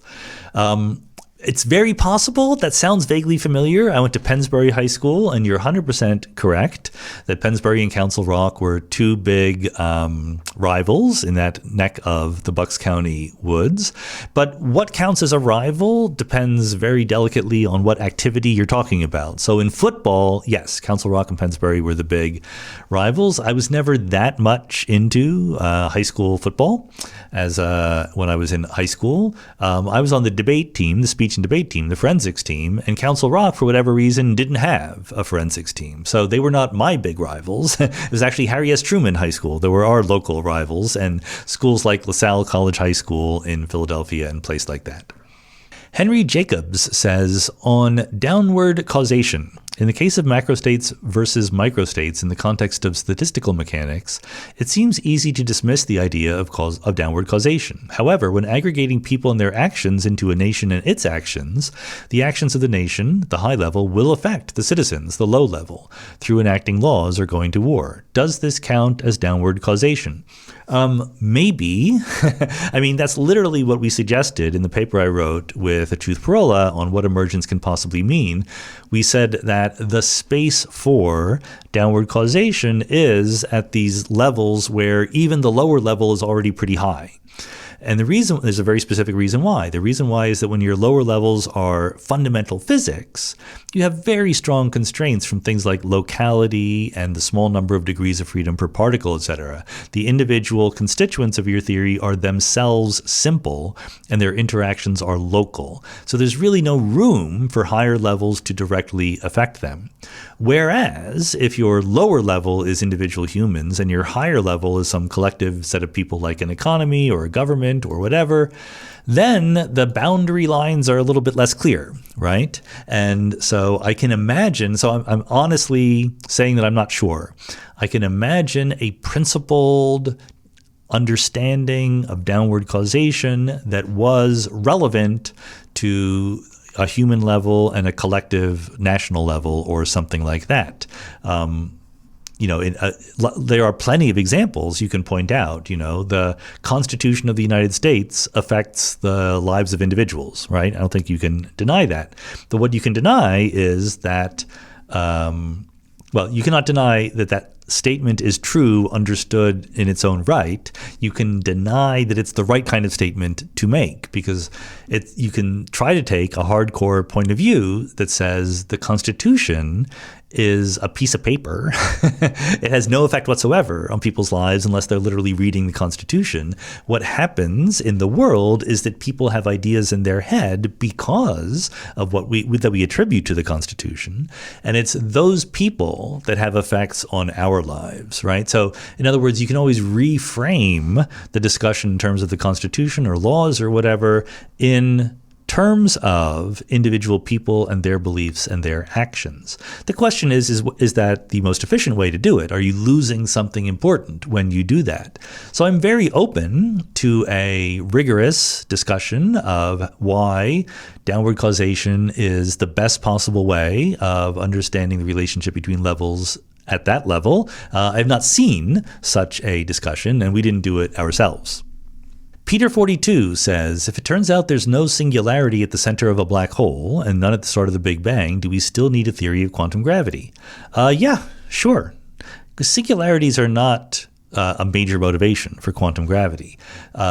Sometimes they're presented that way, but I think that a more honest presentation would be to say that one of the nice things about quantum gravity is it should get rid of singularities, because you can't have singularities in quantum mechanics because the Schrödinger equation is linear. That's just how it works.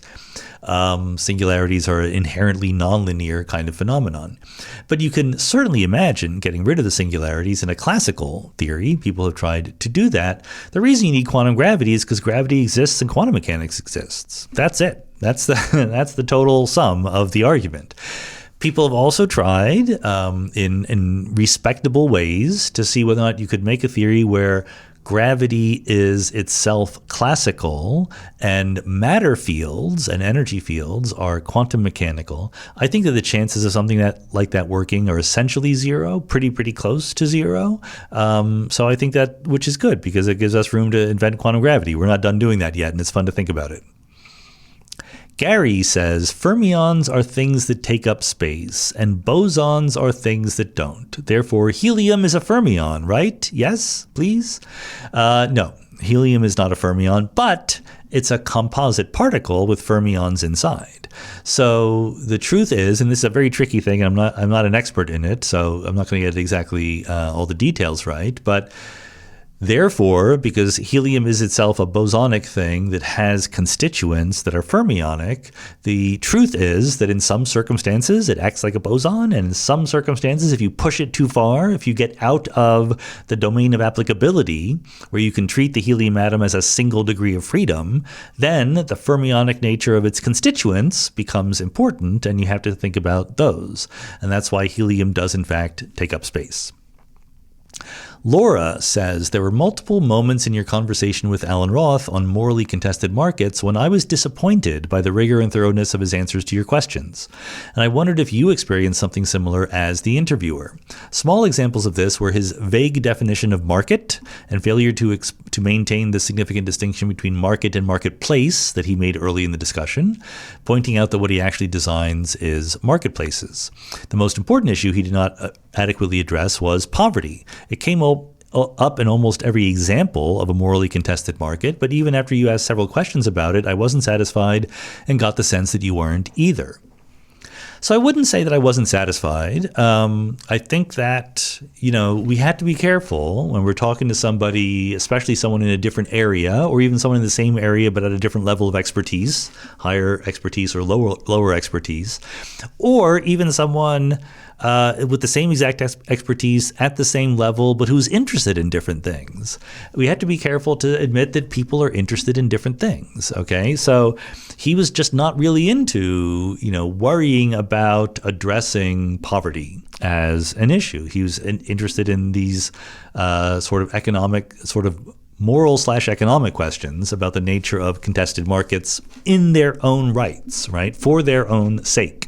I think he would be very quick to admit that there would be cases where In reality, in society, maybe you have a situation where in an ideal marketplace, a certain set of transactions is perfectly allowed. But because the marketplace is not ideal for all sorts of reasons, asymmetric information or asymmetric resources of other kinds, maybe it's sensible to have a law banning them. I think that's fine. So I picked up on his reluctance in the same way that you're picking up on it, but I just read it as he was not focusing on that. That's just not what he was caring about for this discussion.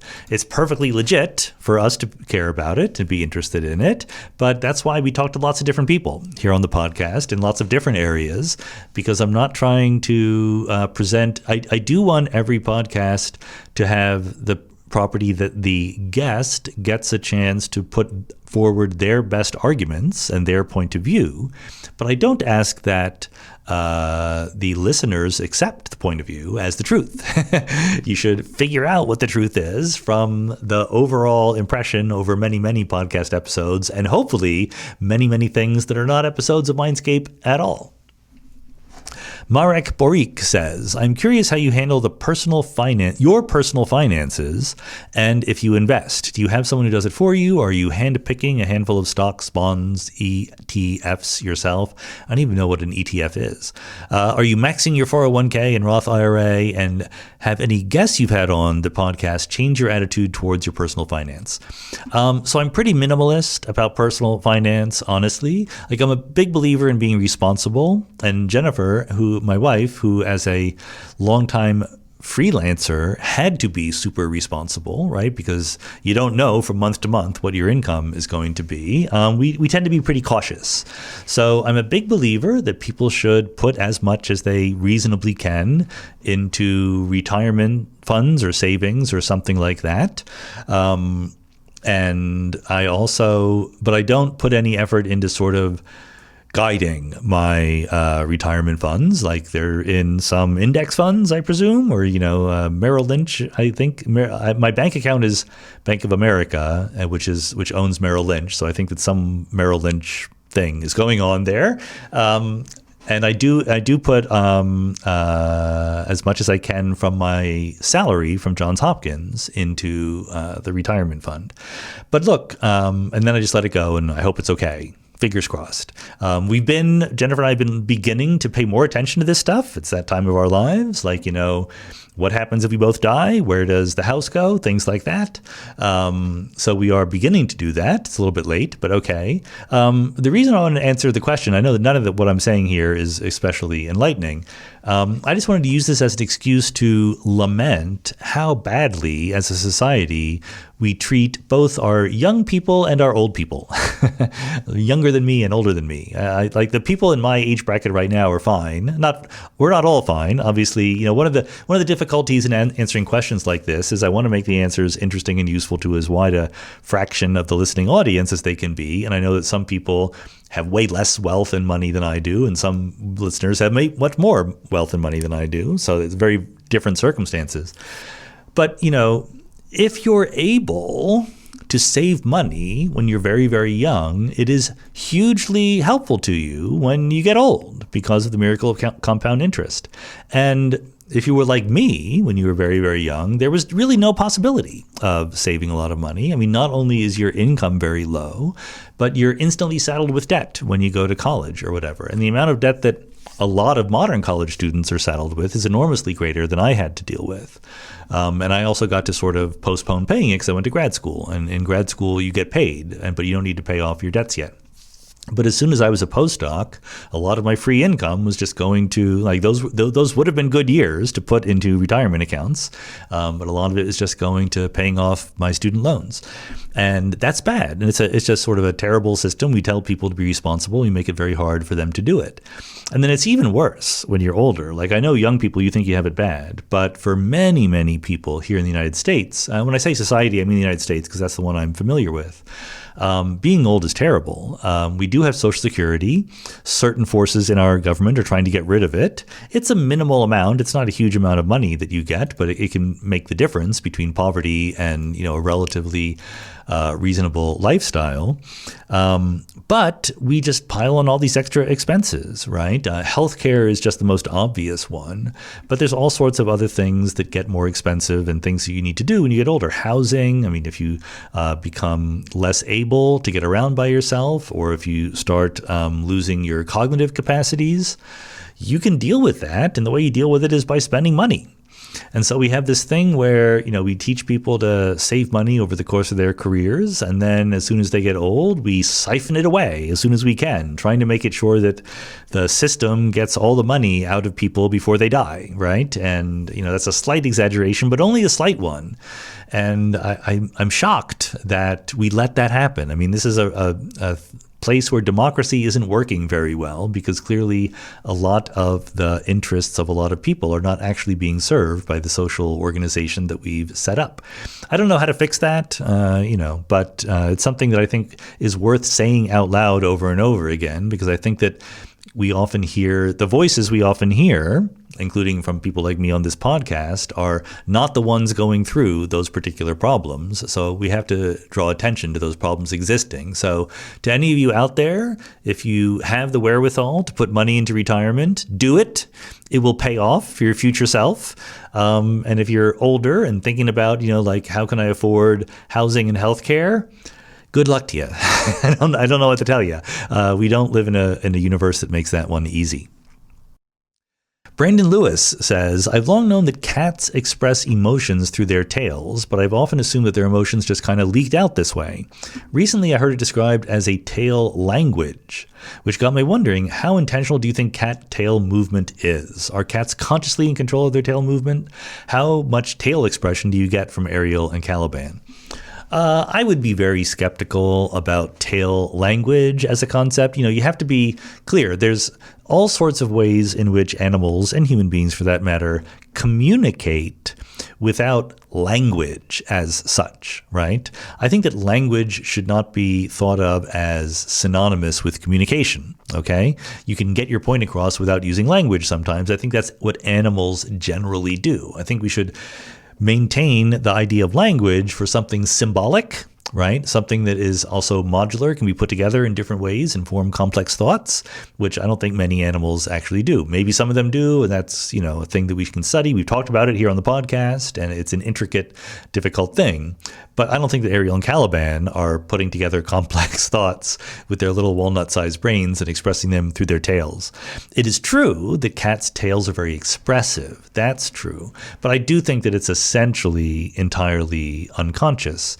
When we had Puck, our little stray cat, who we eventually found a home for with our Mindscape listener who took in Puck. Puck was very expressive with his tail, and in particular, we had him. He had a room here in the house when we were taking care of him, and a couple of times we tried to let him out of the room and put Ariel and Caliban away so that Puck could explore a little bit. And if he went outside his room, his tail became like 5 times the size. It puffed up hugely. He was very, very expressive. And you could actually, over the course of time, over the course of about 15 minutes, you could see the tail gradually shrinking as the puffiness of the tail as he calmed down. And you could totally judge exactly his level of nervousness from the tail. But I don't think that was intentional. I don't think he was trying to send us a signal. I think it's just his immediate bodily response. Anders Marchsteiner says, is it just animals and people that have free will, or can plants and mushrooms be said to have it to any degree too? Or is it what they do always a reflex to the environment? I think, you can listen to the episode that I did with Christian List, and he spelled out what in his mind are criteria for having free will. And no, plants and mushrooms do not have them. Or he wrote a book. You can buy the book if you're very interested in these questions. The point is that free will has something to do with rational control over decision making, right? You do things for reasons that you can articulate and exist in your brain. You cannot ask a mushroom why it is growing in a certain way, and it cannot give you an explanation for that. That is part of what his definition of free will is, and I think that part makes perfect sense to me. David Maxwell says, moral philosophy debates always surprise me by seeming to present a meta-ethical dichotomy between consequentialism and deontology. My intuition is that any sensible framework should be a hybrid. Certain things like rape have no conceivable place, whereas lying surely must depend on balancing the consequences. In my mind, some ethics are absolute, while others are just good policy. Why aren't hybrid approaches discussed more? I maybe should have grouped this with the previous question about morality, but I think that there are hybrid approaches. But I also think from talking to people like Peter Singer that there's more overlap with the practice of these moral philosophies than you might think, right? Like you might say about if you want to make a cartoon version of utilitarianism, you say, well, all right, we're trying to increase the overall utility of the world, the overall happiness or whatever. Therefore, an action I take should increase everyone's happiness as much as it can. So I should give away all my money up until the point where I'm as happy as the least happy person or something like that. But as Singer points out, like if everyone tried to do that, everyone would be unhappy. You have not actually increased the happiness of the world. So the way that you would actually end up acting, I think, in some versions of utilitarianism is not that different from how you would act if you thought deontology was a better approach. You can absolutely fit the idea that rape has no conceivable place into a utilitarian framework by saying that rape causes a huge amount of negative utility. That's it. So I do think that these approaches are more common in practice than they might be in principle. I think that's an interesting kind of thing to think about. I don't know if the principles are blended together very much, but I do think that that is a sensible thing to try to do.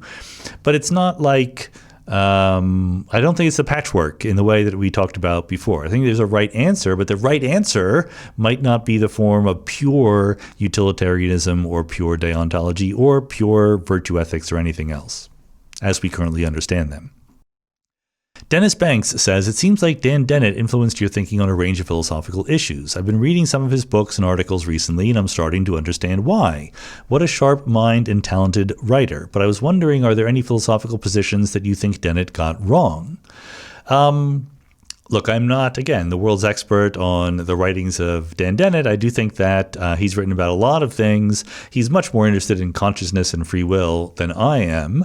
Those are things that I keep talking about because I think that they relate to things that I do care about, like physics and emergence and things like that. But I don't have detailed opinions about the actual workings of consciousness or free will like Dan Dennett or Christian List might. So I think that generally I'm in agreement with the positions that I know about from Dennett. I do think, as I mentioned earlier in the podcast, that I disagree with some of his labelings or some of the ways that he would express his opinions. And I also think that, this is not going to surprise anybody, but I think he could have gone even further and in even more interesting directions in the sort of same way that he was going if there had been more physics in what he talked about. I think that Dan was very clear that he was not an expert on physics, right? That he didn't have that in his toolkit, as it were. And that was fine in his mind. For you have to pick and choose what you're an expert in, and he was more interested in things like consciousness and free will, and metaphysics, ontology, epistemology. But I do think that the overlap between the things he was interested in and physics was more than he suspected. And I think that physics is something which, if you understand it, can help clarify your view on things like emergence and real patterns and things like that. So I encouraged him to move in that direction. Miwash Viachor says, in the spirit of physics of democracy, do you think that we should strive to become fractal or scaleless societies?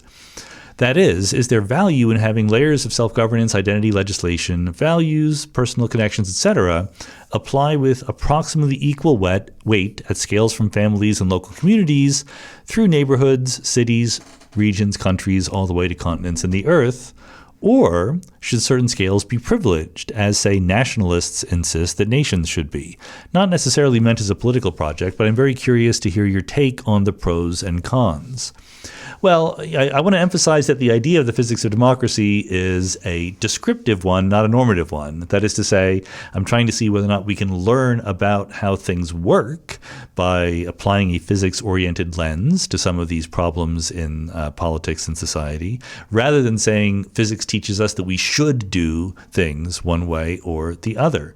So I would interpret your question as saying, is it possible to have better, by the standards we already have, by the norms that we already hold to, would we be more effective if there were more autonomy between the different layers of government than there are now? Like in the present world, I think it's true that sort of the nation state is the primary locus of governance. And, I think that, I'm not sure, is the answer. I don't think that there's any principle that says that if an organization is completely scale-free or power law or fractal or whatever, that's better. I think that there are reasons why dynamically in different circumstances those kinds of distributions arise naturally, and maybe politics is not one of them. I mean, you can see in the United States, which again, I always apologize for always using American examples, but those are the ones I know, having grown up here. There was a very strong tradition of federalism at early moments in the history of the country. And even at a more fine-grained level, there was a tradition of local control of things like schools and roads and things like that. So there was a distribution of responsibilities at different levels. And I think over time, it's become the responsibilities become more and more concentrated in the national level, in the larger level. And I don't know if there's an inevitability to that. That's a good physics of democracy kind of question. Is there a reason why? Is there an instability to an arrangement that starts off by giving equal amounts of responsibility to different levels? Is there a sort of natural concentration of power? After all, there's plenty of systems in the world that don't naturally take on scale-free or fractal geometries. So maybe governance is like that, and maybe that makes it less effective. I can imagine an argument that says it would be more effective if things were more spread out. But, you can see kind of why it happens. Like there are, you have this idea, this utopian idea in the United States that states are the laboratories of democracy. Okay, so different states can try different things, and if they're successful, then other states can catch on, and that's something that gives us more flexibility than if we just did everything at the national level. But, of course, if you do that, and every state is trying different things, and then people do decide that something is better, they will often turn to the national level to say, okay, implement this and make sure everyone does it, whether they like it or not. And sort of there's a natural tendency to sort of appeal to the highest level of authority and make it impose what you want to be imposed as widely as possible. Again, that's not saying that's what it should be, but I think you can see why that would happen. Stan Manilov says, you sometimes say that in black holes the singularity is not a place but a moment of time in the future, or that space and time switch roles inside a black hole. Is there actual physics behind these statements, or are they just different ways of describing the fact that classical general relativity breaks down at the singularity? So there's absolutely physics behind these facts, these statements. They're not made up. You can find explanations in, for example, my first volume of The Biggest Ideas in the Universe book, Space, Time, and Motion. I do not say that space and time switch roles inside a black hole. That's not something that I say. People say that. I disagree with them. Time is time, space is space. What switches roles are the coordinates that we use to describe space and time, but who cares about that? You don't have to choose coordinates that switch roles. So I wouldn't ever say that. But I would say that the Big Bang is a singularity, which is a moment in time in the past. And in black holes, in short-shield black holes, in non-spinning black holes, when they spin and they have electric charge, things get more complicated. But in the simplest short-shield black hole, it's just a mathematical fact that the singularity is indeed in the future.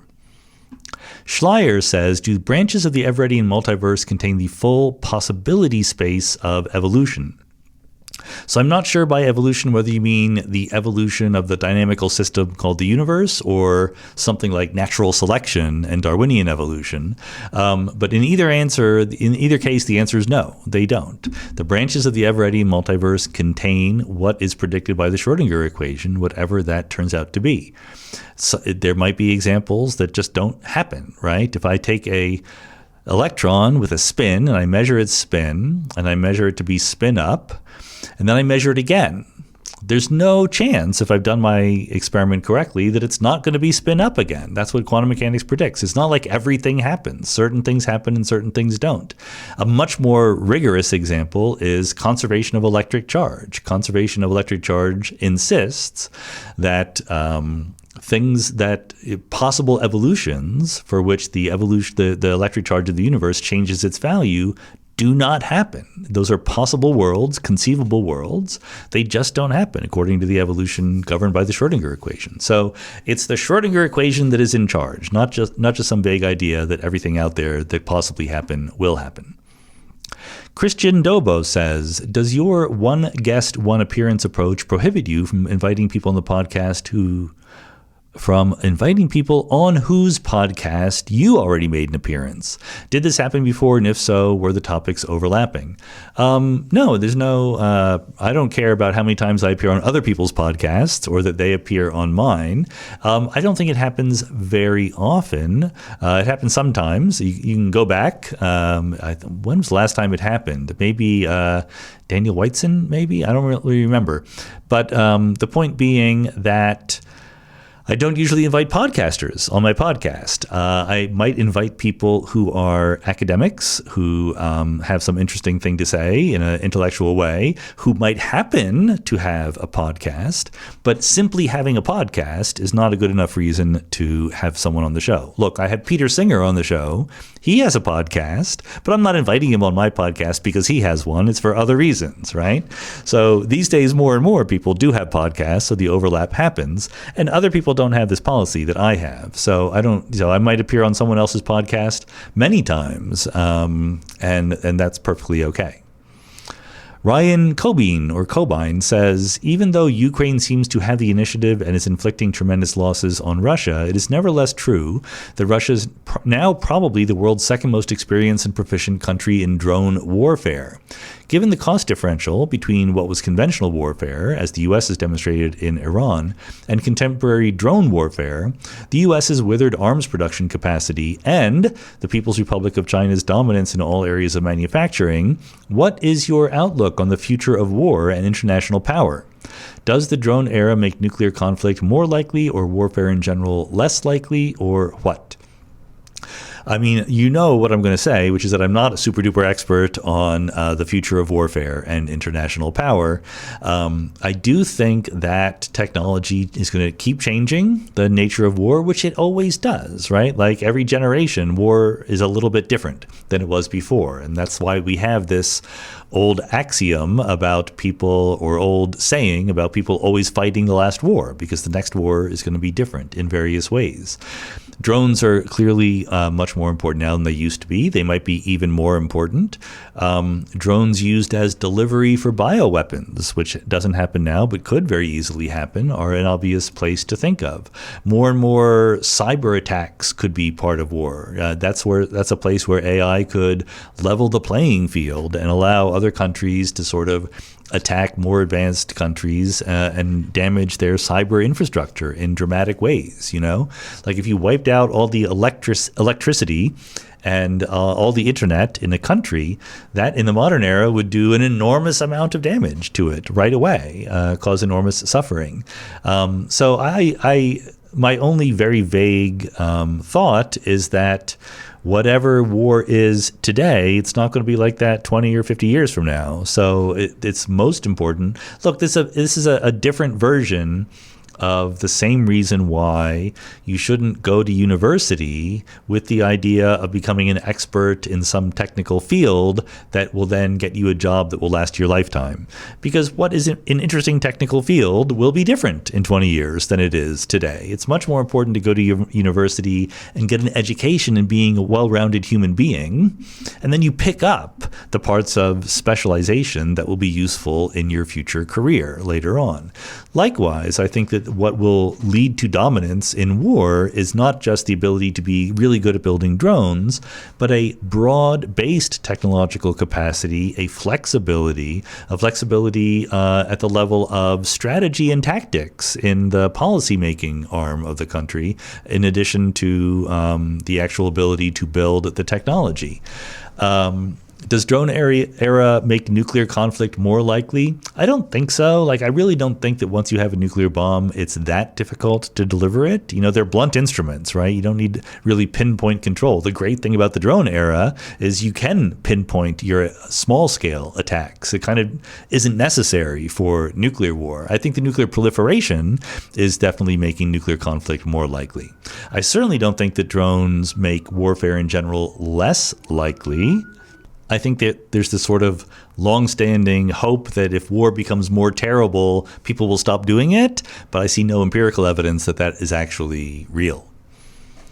Josh Powers says, in light of the relativity of simultaneity and the resulting implication of a block universe that includes all past and future time, I have trouble understanding how a subjective experience of time passing could be possible.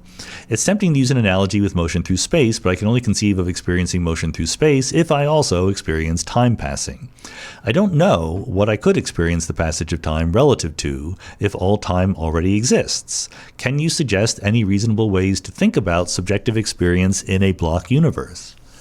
Well, I think that the whole problem of subjective experience is a tricky one, as you know, if you listen to this podcast or any other one. But again, I'm perfectly physicalist about it, so I don't think that there's any obstacles to this in principle. I think that where it comes to the block universe versus the flow of time, there's two things I would say. First, I don't really think that the alternative, that you're a presentist and you really think that time actually flows in some sense, I don't think that's really coherent. I'm not quite sure what it means to say that. So I think that the problem of reconciling subjective experience of time's passage with the block universe is just with us, like it or not. But it also just doesn't seem that hard to me. I think that, it seems hard because problems of experience and thinking and cognition are hard, but not something specifically about presentism or time is hard. There's a possible confusion because people keep wanting to bounce back and forth between the vocabulary of presentism, which is sort of our folk physics way of thinking about the world, and the vocabulary of eternalism. You can't help say things like, I experience time passing, right? Those are words that sort of came out of a presentist tradition, and those words should be replaced by better words if you're really trying to say what a block universe person would say. Namely, you should say, this particular instantiation of myself at this particular location in space and this particular moment of time is thinking in this particular way. Okay, why would the example, the version of a person at some particular place in time be thinking in a particular way? Why is it that me at some particular moment of time has the impression in the folk physics way of thinking about things that time is passing? And I think we sort of understand the basic reasons that need to be articulated into a more complete understanding, but people like Janan Ismail and others have worked on this.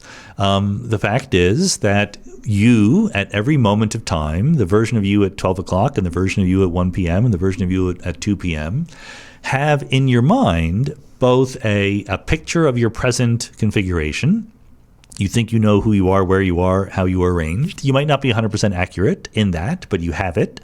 You also have an impression of what you were like in the recent past, okay, where you were, what you were doing.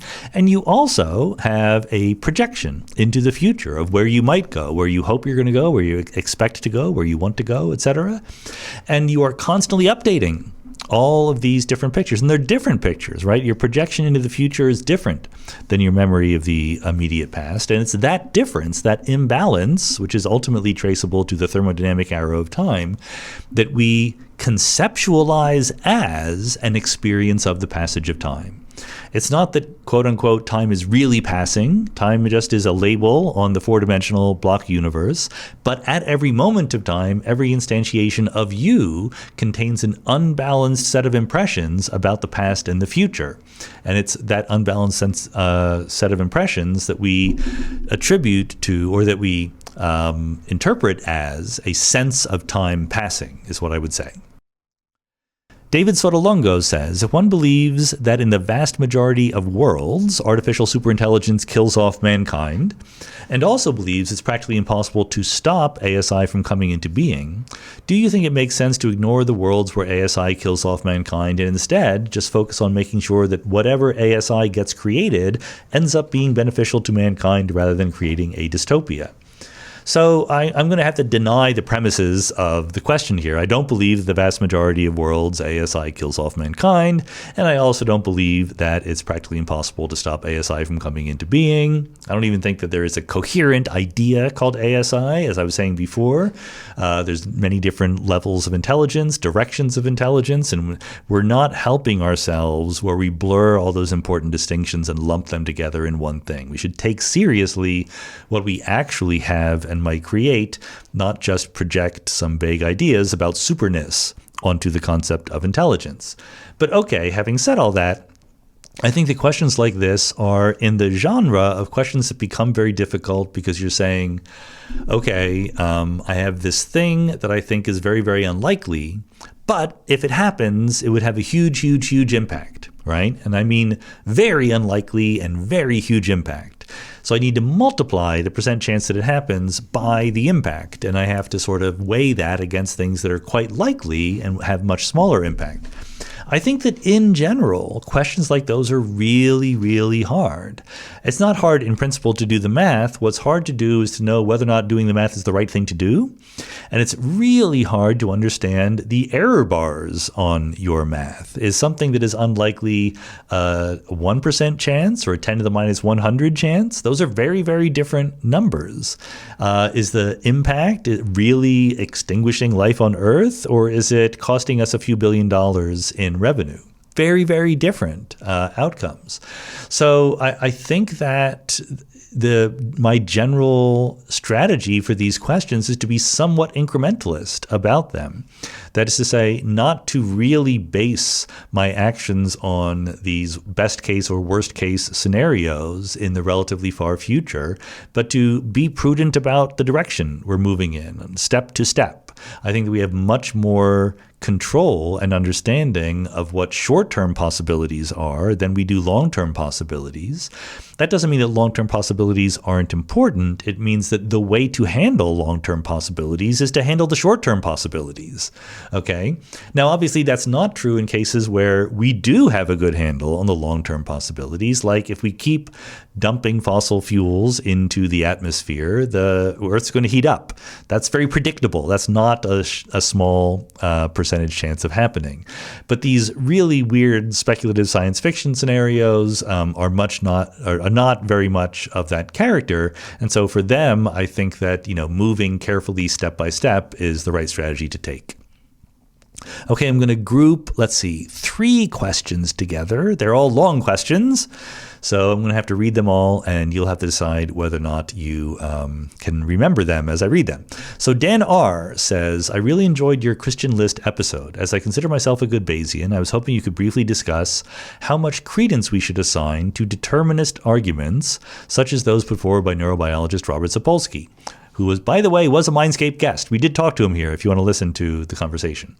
For the listeners, he argues that human behavior is nothing more than an unbroken chain of biological and environmental luck. He specifically rejects emergent complexity as a loophole for free will on the basis that a complex system is still entirely constrained by the deterministic laws of its basic parts. What I find to be his strongest philosophical argument is when Sapolsky asks, even if we operate with intent at the macro level, where did that intent come from if not an unchosen lottery of genes, hormones, and prior environment? Then Ian Carey says, I enjoyed your talk with Christian List since I'm one of those people who stubbornly find the issue of free will and determinism confounding. One point I had a hard time wrapping my brain around was when List talked about the possibility of having different levels of description for a system where some levels are deterministic and others aren't. If my mental states, including my choices, are the result of the underlying state of atoms, etc., that make up my brain, and those atoms and particles follow the fundamental laws of physics deterministically. Footnote, by the way, they do not, because there is quantum mechanics. People want to forget that, but okay, I'm going to put it there. That's me, Sean, talking. Now we go back to Ian. How can it logically follow that my choices are not solely determined by the underlying physics? In other words, if fundamental physics equals deterministic and my brain equals fundamental physics, how can we get my brain is not deterministic? And then Mike Cohen says, enjoyed the Christian List conversation very much. I can't totally internalize his and your view of the possibility of determinism there but not here, because it feels to me as though different levels of reality blend continuously into each other with no clear dividing line between a level whose past and future is determined by laws and a juxtaposed level of thought that is agentive.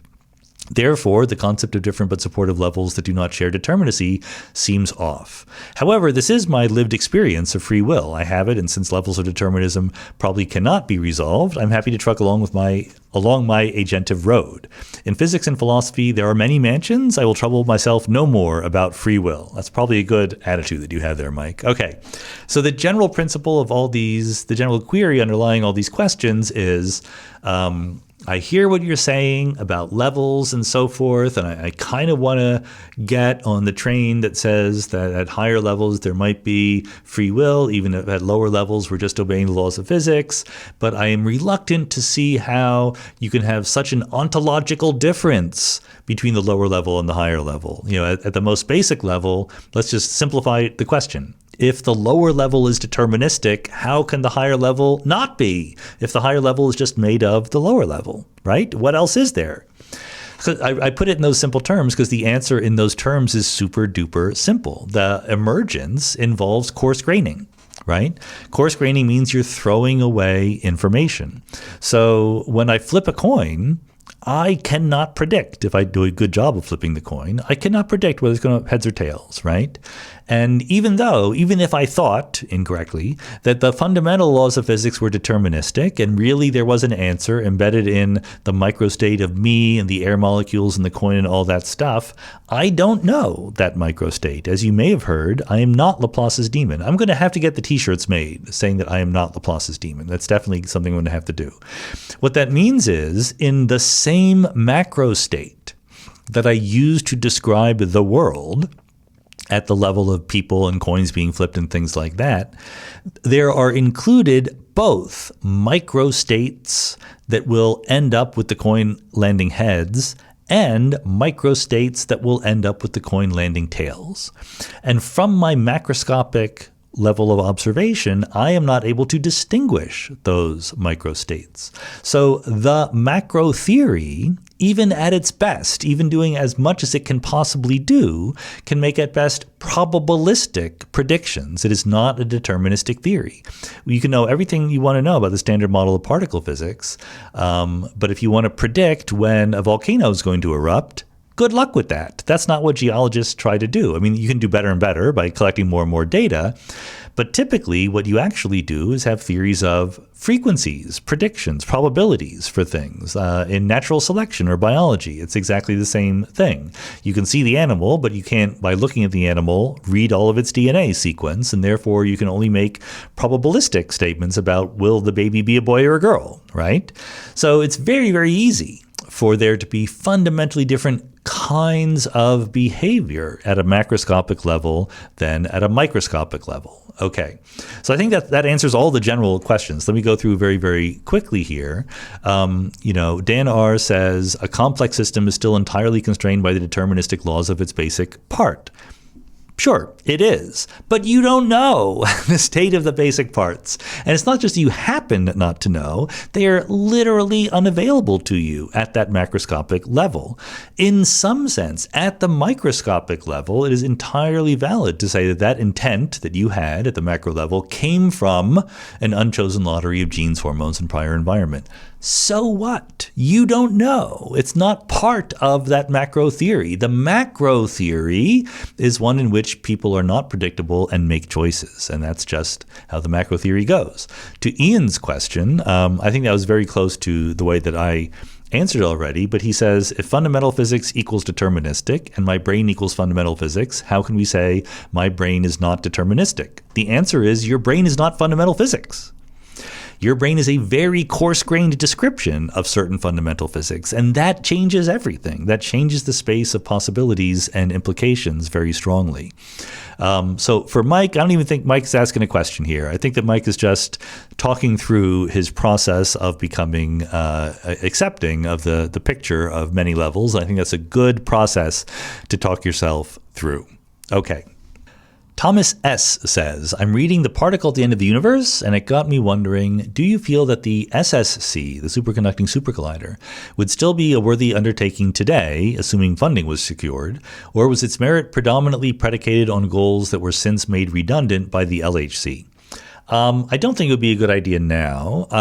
It was a better machine. So the Superconducting Supercollider that was planned during the Clinton administration before they canceled it to be built in Waxahachie, Texas, would have reached higher energies than the Large Hadron Collider would have. It sort of would have leapfrogged what the LHC is able to do. But not by a lot, okay? By a noticeable amount, but not by a huge amount. So you always have to do a cost-benefit analysis in these things. By the way, why did the LHC even get built? There were absolutely discussions at CERN and in Europe, should we even bother building Large Hadron Collider? Because it's on a similar timescale to the SSC, and it's not as good. And some very smart people in the European physics community said, don't worry, the Americans won't do it. they're gonna falter and not do it, and we have to be ready to leap on the opportunities, and they did, and they've won Nobel Prizes, etc. I still think, by the way, that a Nobel Prize should be given out somehow to people who either built the LHC or did the experiments. And I know it's very difficult because they have a self-imposed rule, only 3 people can do it, but somehow you got to figure out a way to do that, I think, because that was a tremendous accomplishment. But anyway, given that they did build the LHC, it would not be a big enough improvement versus the cost it would require to build the SSC today, which is why, that's one of the reasons why that's not really an ongoing concern, building a new SSC. If you want to build a new particle accelerator, which I highly recommend doing, you might as well build an even bigger one than the SSC was supposed to be. It's been a long time, and it's going to take decades to build it, so you might as well think big, and I think that's what people are trying to do.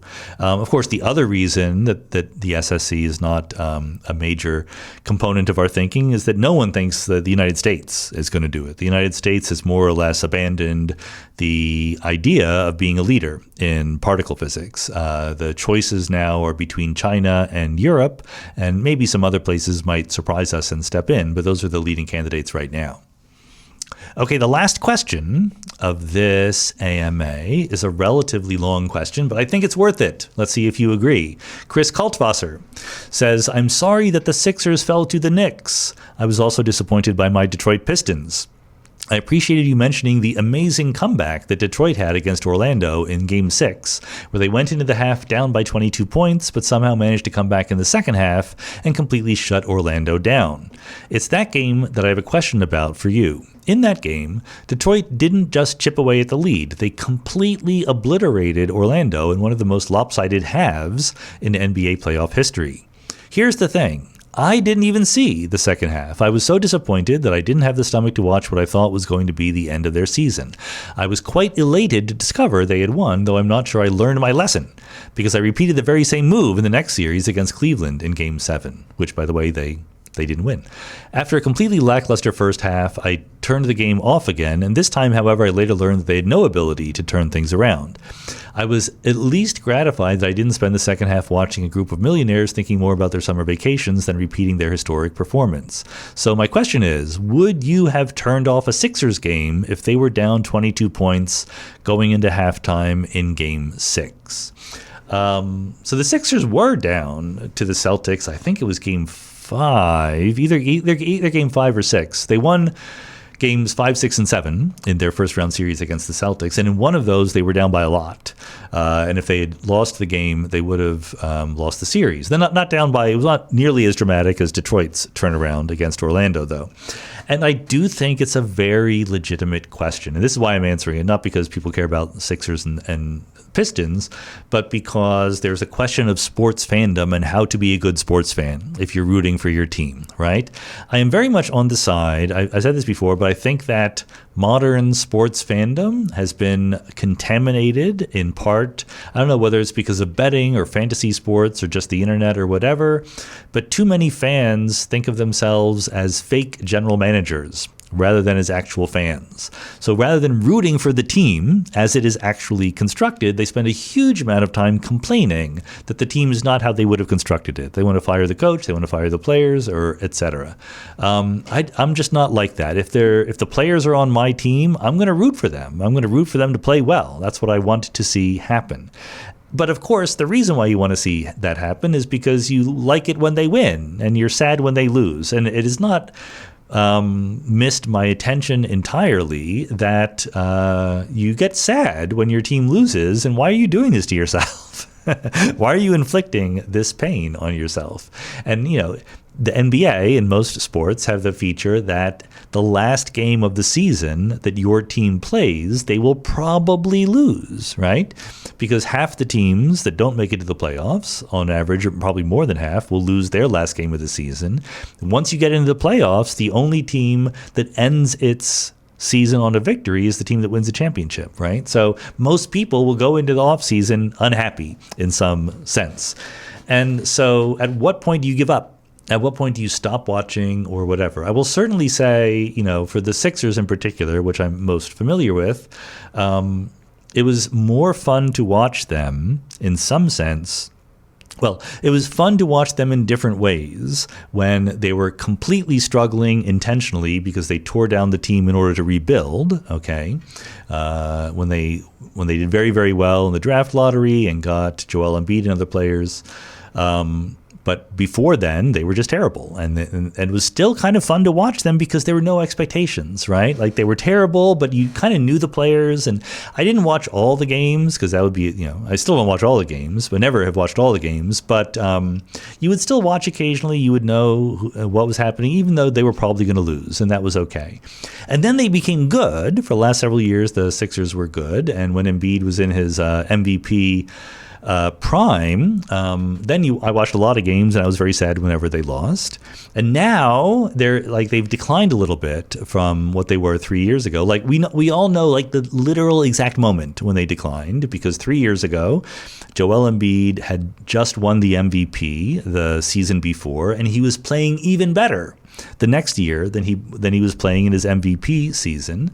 And the Sixers were regularly Embiid was only playing 3 quarters because they were so good that they would have an unbeatable margin of a lead going into the fourth quarter. But then he got injured, and since then it's not been the same. And now it's less fun to watch because you're, again, always comparing expectations and reality. And we know how good they could be if it weren't for all these stupid injuries and things like that. And they're not that good. And that breaks your heart. So I don't ever think I give up after one half of basketball. Because by definition, if your team is losing by N points after only a half, in principle, you could be winning by N plus 1 points in the next half. Like giving up after 3 quarters is a lot more defensible, I think, than giving up after a half. I will, however, sort of half give up. Like I will sit in front of the TV, but really be working on writing my book with the volume turned off, right? And just in case they happen to do a miraculous turnaround. And so I guess all I'm saying here is it's a weird relationship between the fan of a sports team and the players. There's a lot of emotional investment, all flowing in more or less one direction, and it's very unpredictable and out of your hands. And how you should manage the emotional roller coaster that is being a sports fan of almost every team is an individual choice. There's no moral mistake you're making by giving up, because you don't owe them anything, that's for sure. But there's a lot of benefit to being around when they make the miraculous comeback. So maybe you want to give them the chance to do that. maybe there's a broader lesson here, and we should all give each other the chance to make a miraculous comeback in our lives. So that's a good place to wrap up this month's AMA. Thanks as always for everyone for listening and supporting the Mindscape podcast. I'll talk to you next time.